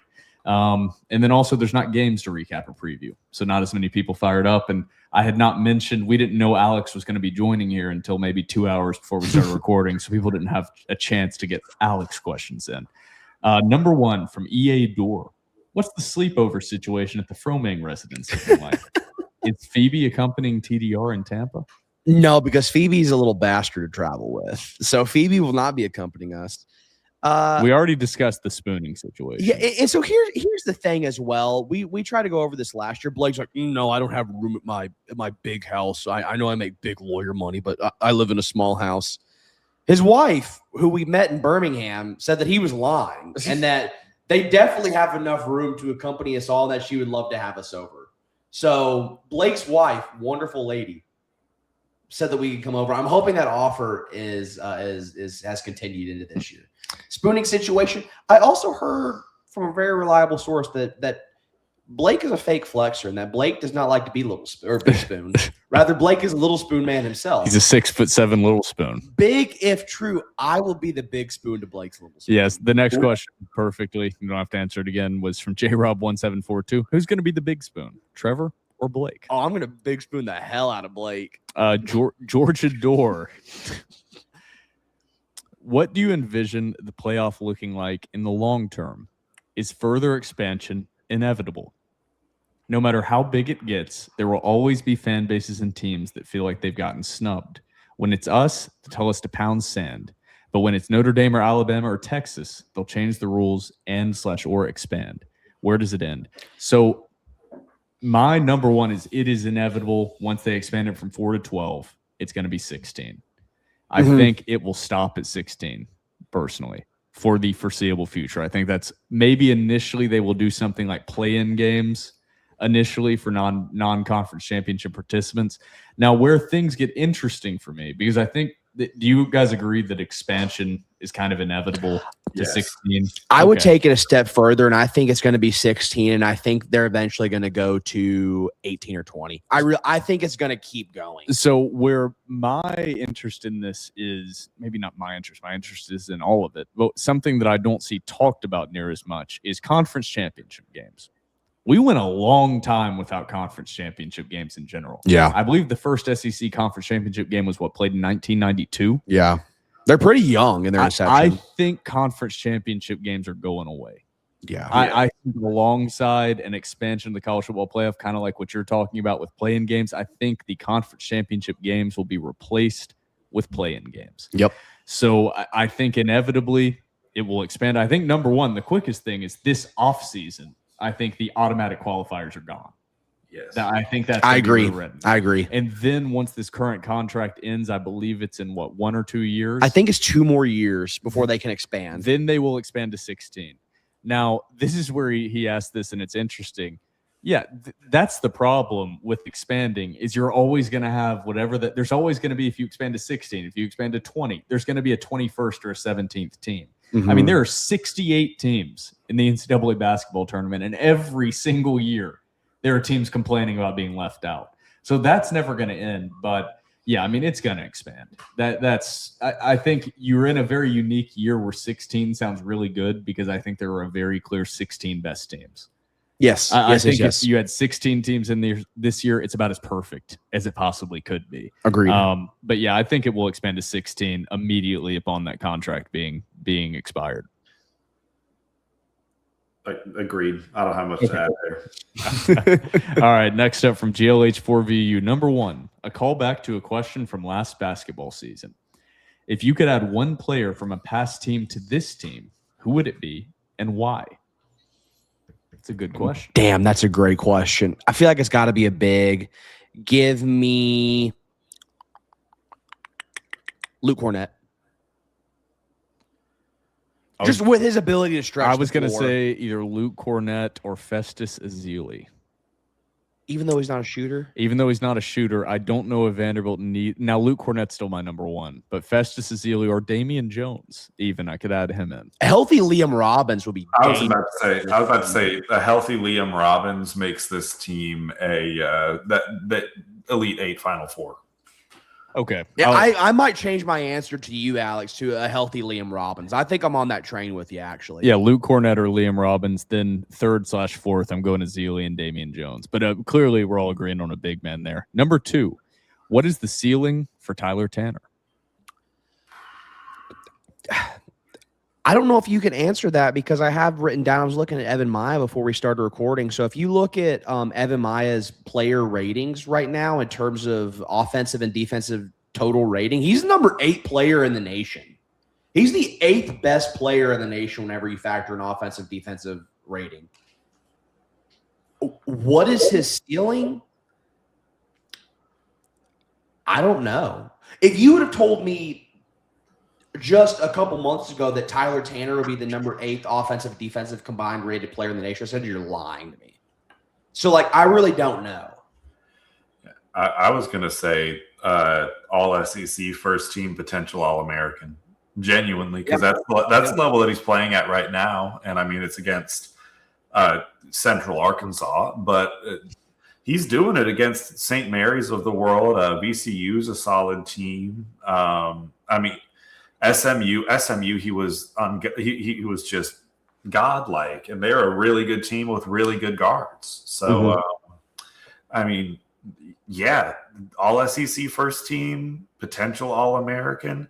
I don't think that he's a NBA. I mean, he could make it to the NBA. Don't get me wrong. I just don't think his stock is ever going to be too crazy high because of the physical and size limitations that he has. But I mean, he can be as good as anyone in the country.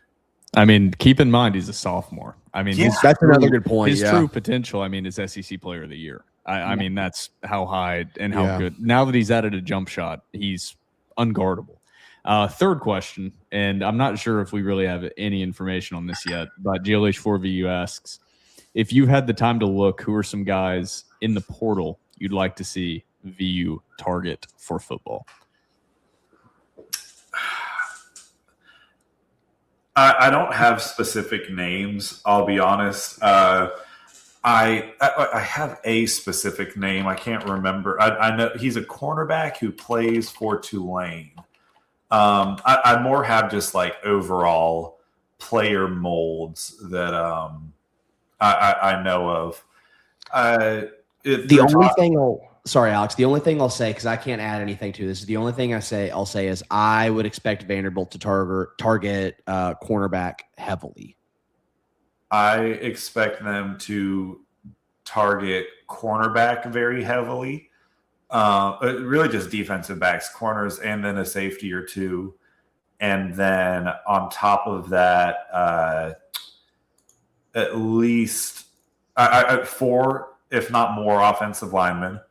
And then an edge rusher or two. Please, those are the things that we need. I think that you can. Some people have been saying that they need to spend big on a wide receiver.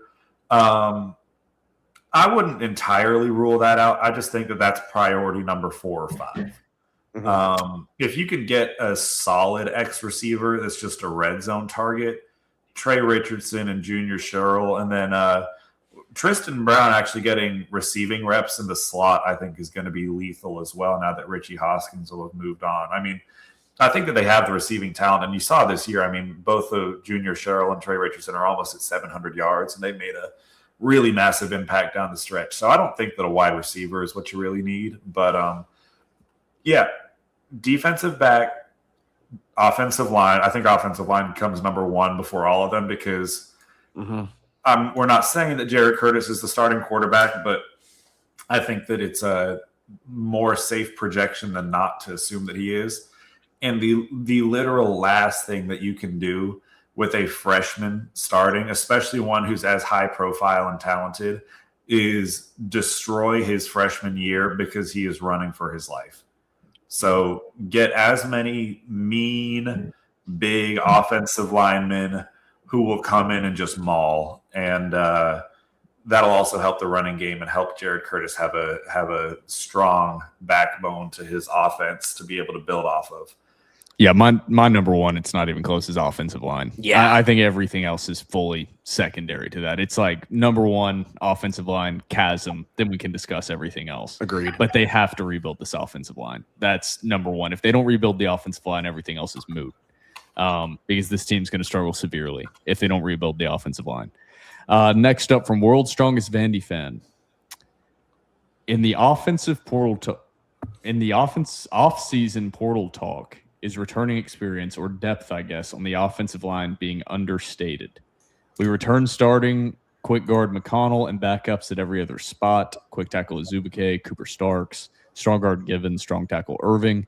Because these guys got a lot of meaningful reps in blowout games this season, does that relieve some, not all, of the pressure to bring in 4 true starting caliber offensive linemen to replace the seniors? Maybe letting us be more picky about which spots we are bringing in surefire starters versus bringing in guys to compete with the incumbent, similar to what we did with Hubbard / Lasoya in 2024, competing with Xavier Castillo and Kivo and Porsche, and competing with McConnell this year. They gotta build that offensive line. I'm sorry. Maybe at guard, Givens can be serviceable. They gotta get tackles. They gotta get tackles, and they have to get a legit center as well. Yeah. I have a take on this. So number 1, I think that Cade McConnell is probably going to slide to center. I was about to say that. I could see him sliding to center, especially because he knows the offense. He's been in it for 2 years. Center is the quarterback of the O-line. You want someone who's experienced and knows what they're doing right there. And that was his primary position, I believe, coming out of high school and kind of what he projected to be. And so he's well versed in because he's played tackle too. But I think that he would be a solid SEC center. And then the one name out of all of those guys who he mentioned that could actually, I think, bring something real is Clinton Azubike. He has a lot of raw talent. He is a massive human being. He's a true tackle. He has the athleticism of a true tackle. He's like 6'8", 320, just like Bryce Henderson.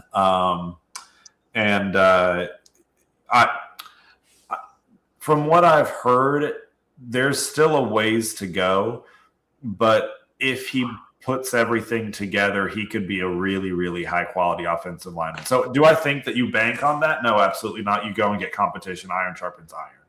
But there could be a chance that bringing in that depth really did actually pay a dividend, and he could potentially be a solid option there. Mhm. You're gonna see a lot of activity in the transfer portal with the offensive line. That's a guarantee. Yeah. World Strongest Andy fan says also thoughts on Will Bowling, Trevor's favorite radio host, breaking confidentiality about what he hears from the Titans team playing. I don't know if you saw. Ooh, that no, story. I didn't see that. Inform me. I did. Paul Kaharski was irate and on Twitter shitting on Will Bowling for When that. did this happen? This was after this was This Sunday? this Sunday or a little bit ago, kind of breaking confidentiality, talking about some discontent in the Titans room and about Cam Ward and different things that happened on the Titans team playing. So that was pretty egregious. Yeah. As soon as this is over, I'm gonna go on. Was it on Twitter or like I'm guessing on Twitter? You can find it on Paul Kaharski's Twitter I'm gonna it go was on an Paul article Kaharski's by Twitter. What was the guy's name? Ooh, Easton Freeze. Will Bowling. Remember when you went on your little not radio right. show and you were like, yeah, we're hosting real radio shows over here. You can have your little Vandy club at Vol State or Austin P or Lipscomb. You know what we don't do at our Vandy club? Burn our sources or break confidentiality. Yeah, it was an article. Have fun, bud. It was an article by Easton Freeze that quoted Will Bowling. And Easton Freeze is a reporter for A to Z Sports. And it quoted him talking about what happened on the Titans team playing, which is kind of just against everything you're supposed to do as somebody covering the team. But Well, while you're over there, Will Bowling, while you're over there at your radio show, breaking confidentiality and burning sources, us over here at our little podcast, we're going to keep our sources close to our chest and we're not going to burn bridges. So seems like you're doing great over there. We're doing great over here. Let's keep that at a distance. We had a little war with 104.5 The Zone a while back, if you're a new listener. So we got attacked on local Nashville radio shows. Next question from Vandy Door. When are you going to have Diego on as a guest? Or does Trevor fear that he will steal Phoebe's heart and she'll want to go live with him? If Diego ever wants to come on, we'd love to. He has bigger fish to fry. Yeah. He's joining Bussin' with the Boys and Theo Vaughn's stuff. He's not joining us over here. Also, I'll say this. Shout out to Vandy Comms. Vandy Comms has been really, really, really, really, really good to us. And they've given us all we've asked for and more. We're going to have a player on within the next couple of podcasts. Stay tuned for that. There's no chance in hell that they're letting Diego come on this. Like, y'all are like, oh, but they let him on Bussin' with the Boys. They let him on with Theo Vaughn. There's no shot in hell that Vandy Comms is letting Diego Pavia on this podcast. We'd love to have him on. We would love to, but there is zero chance they would allow that. From Jamie Lee Curtis _15. It's another new account. It's never commented before. Now that the dust has settled, have any further details come out about the Lee extension that we didn't already know? Further details about the Football Operations Center or other facility upgrades? Any commitment to additional stadium upgrades? Any additional academic concessions? I haven't heard anything official. I haven't heard anything official. I heard a rumor. This is not reporting. This is me conveying what one guy told me, and he seems to be well informed, but I'm not. I heard a rumor that Lee actually took a cut to make sure that he could increase the salary pool. It was not as financial. It was not. I mean, he got a big raise. Don't get me wrong. He's getting paid more than 99.9% of America, but he made sure that he had as many resources as possible, and he was willing to sacrifice something personally to get that, which just speaks to the fact that he's the right guy. And because I know me and Alex have talked about this. I'm not, guys, I swear to God, I'm not trying to blue ball you. I just really can't say anything about this.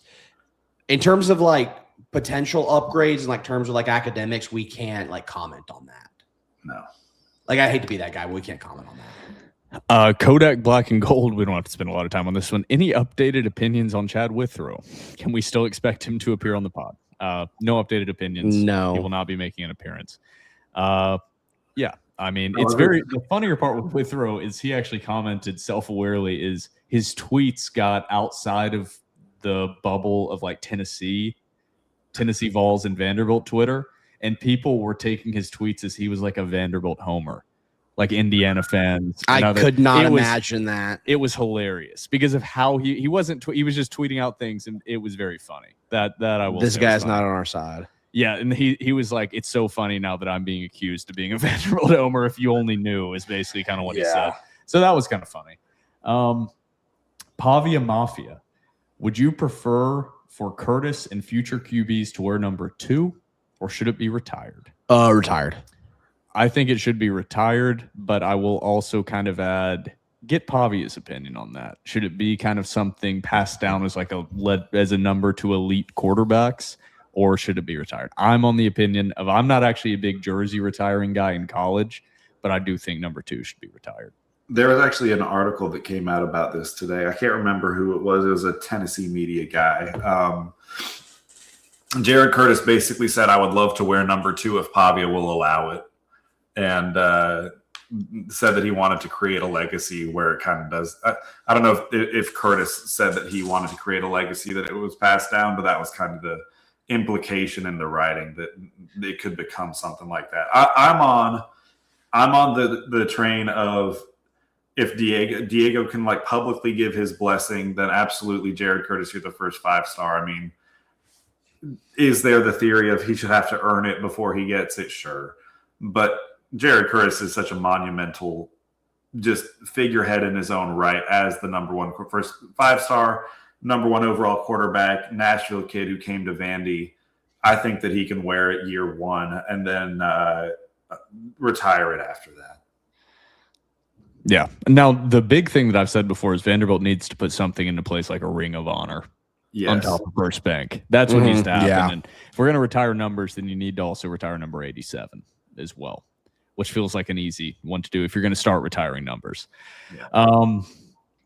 Next up from 256 Door, do we know a timeline on when early enrollees will join bowl practices / if they will?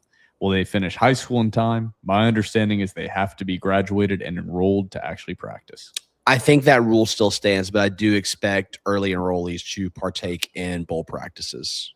I actually have an update on this. I was talking to somebody. I don't have specific names, but there's like Vandy has like too many scholarships because it's 20 out of 21 who are early enrollees.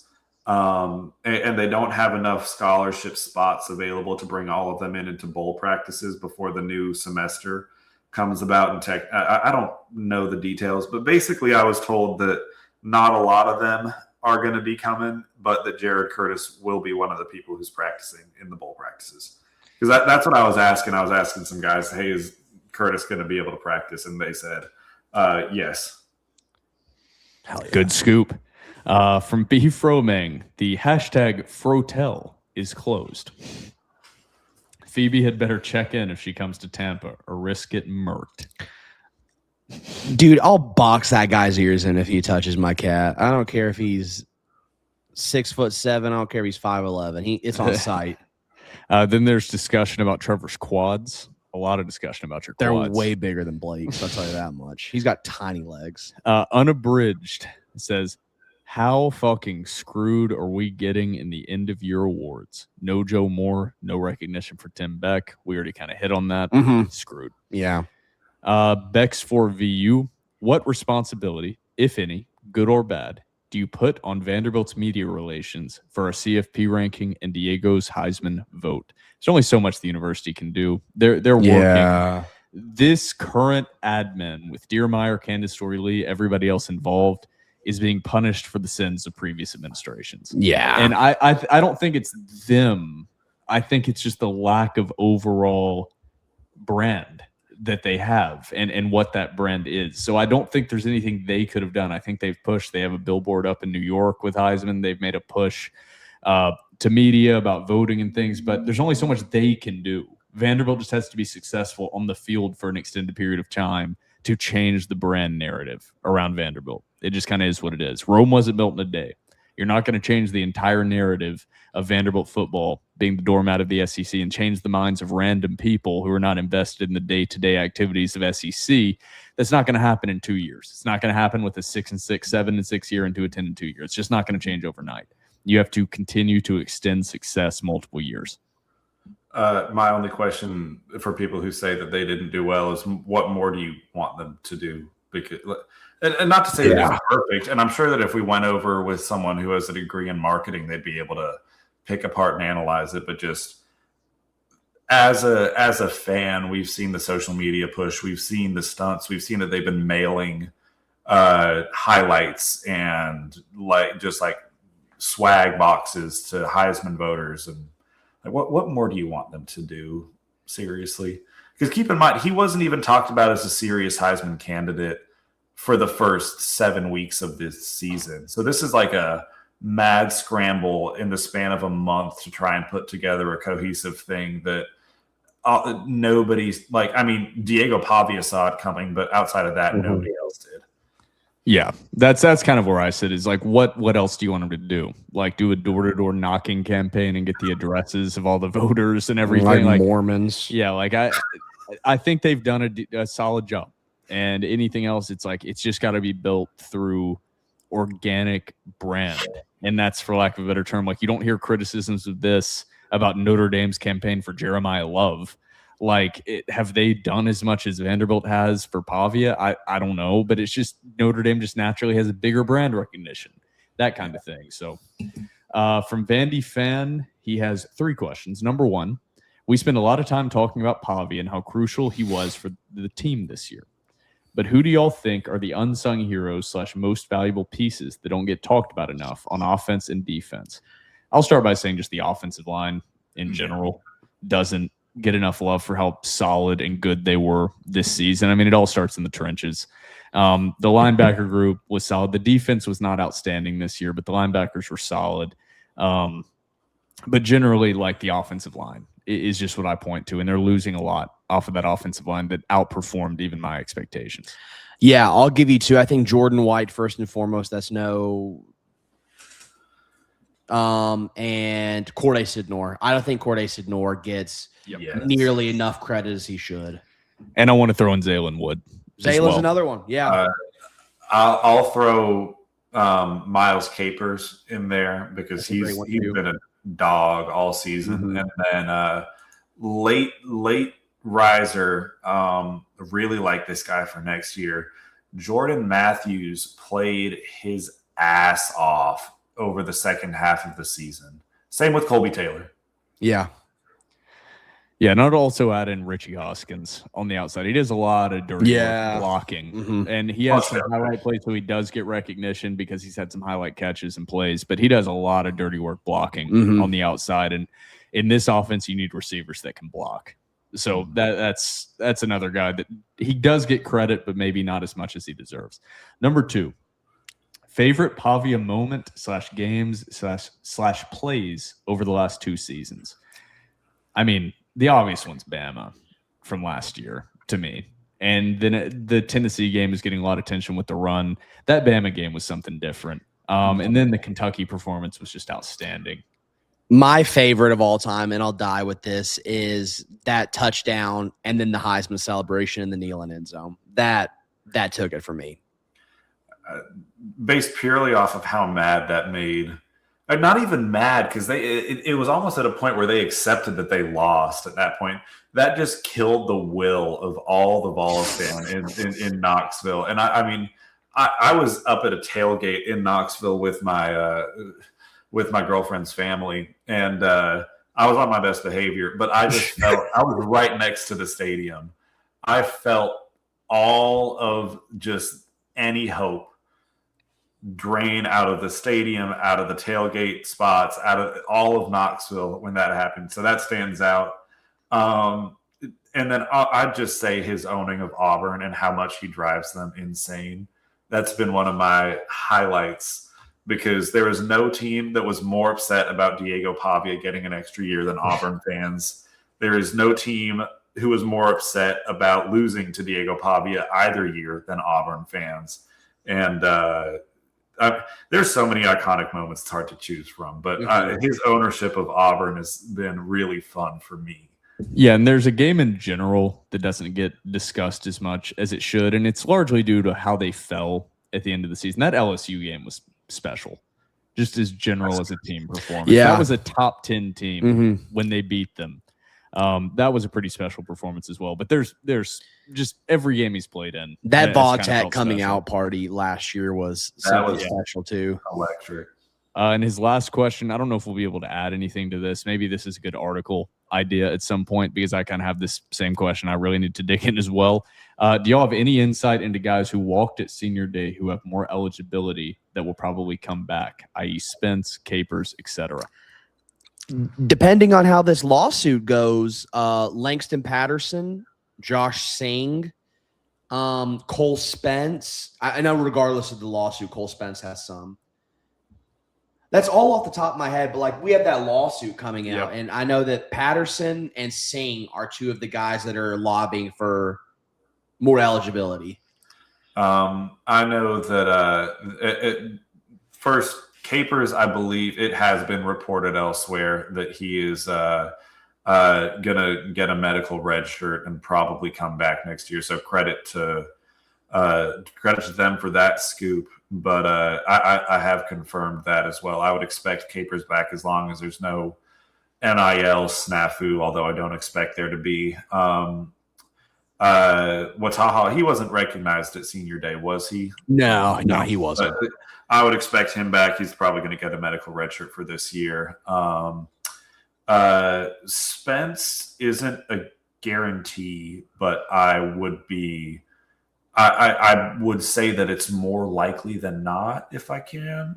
I'd say it's more likely than not, but there's stuff that they got to figure out with all that in the lawsuit. There's just so much influx. It's really hard to know, especially with those guys who are they could, as grad transfers, very easily go elsewhere or explore a future in the NFL, do whatever they want to do to ever 100% commit to them being back.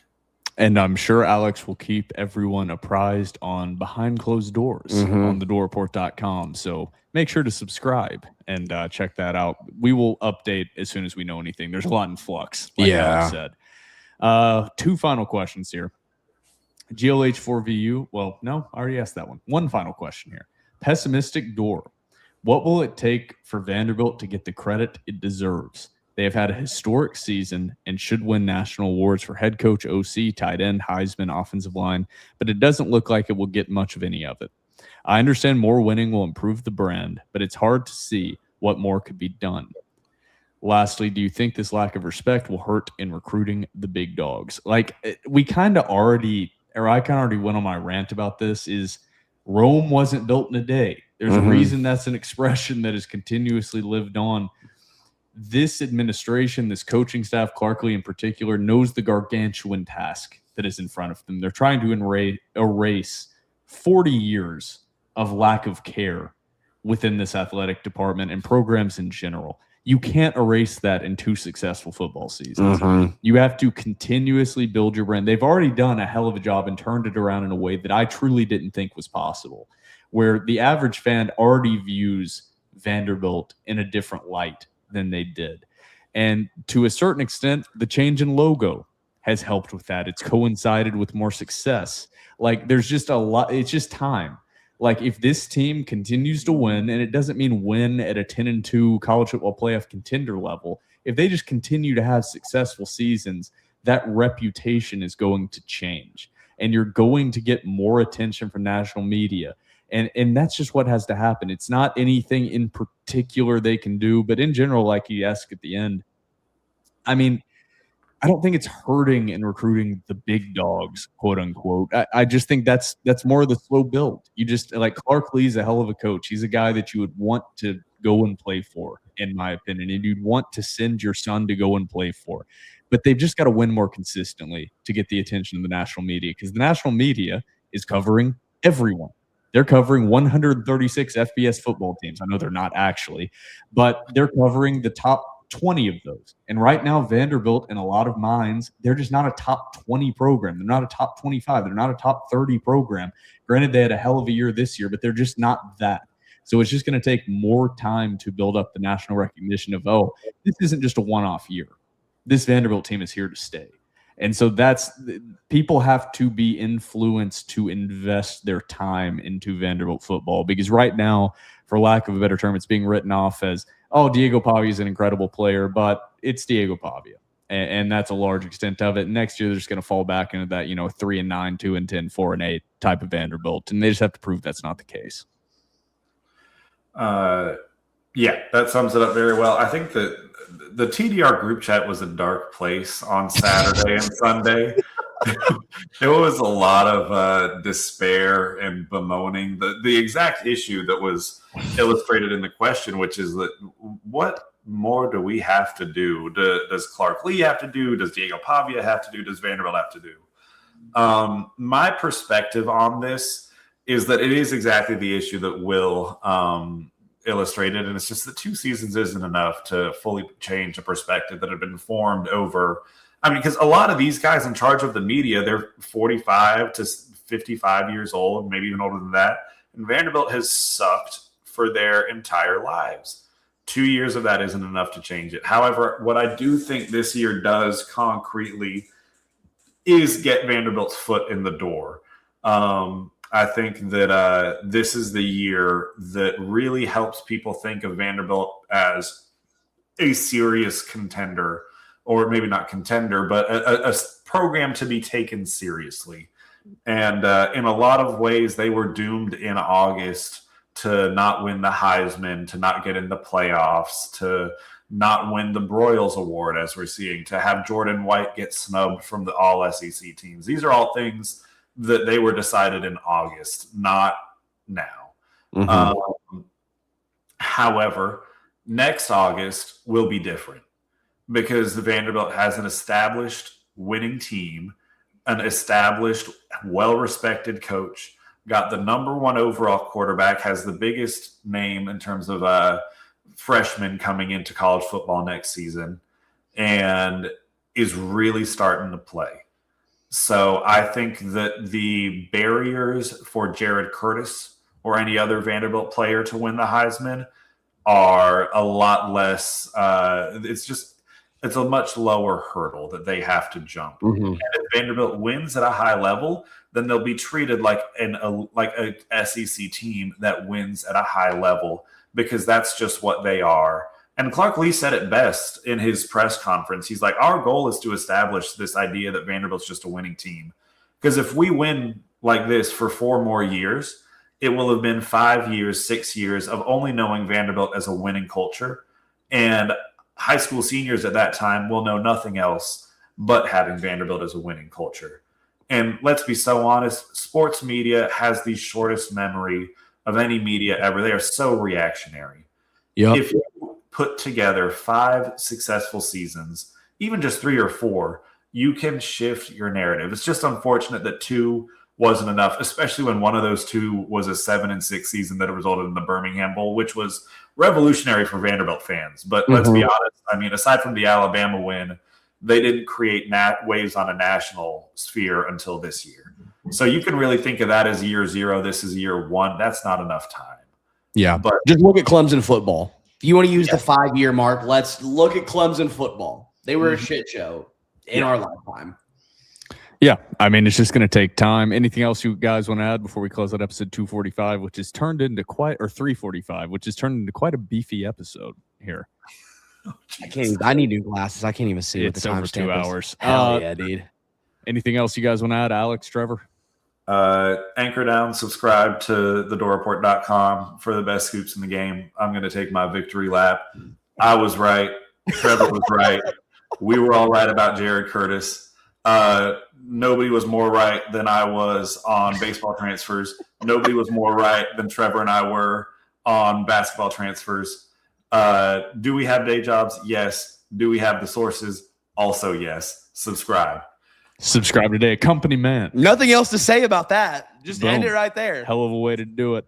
For myself, Will Byrum, my co-host Trevor Hulan, and our very special guest / Vanderbilt insider Alex Kurbegov, Scoop God. This has been episode 345 of The Door Report, powered by 615 Collectibles.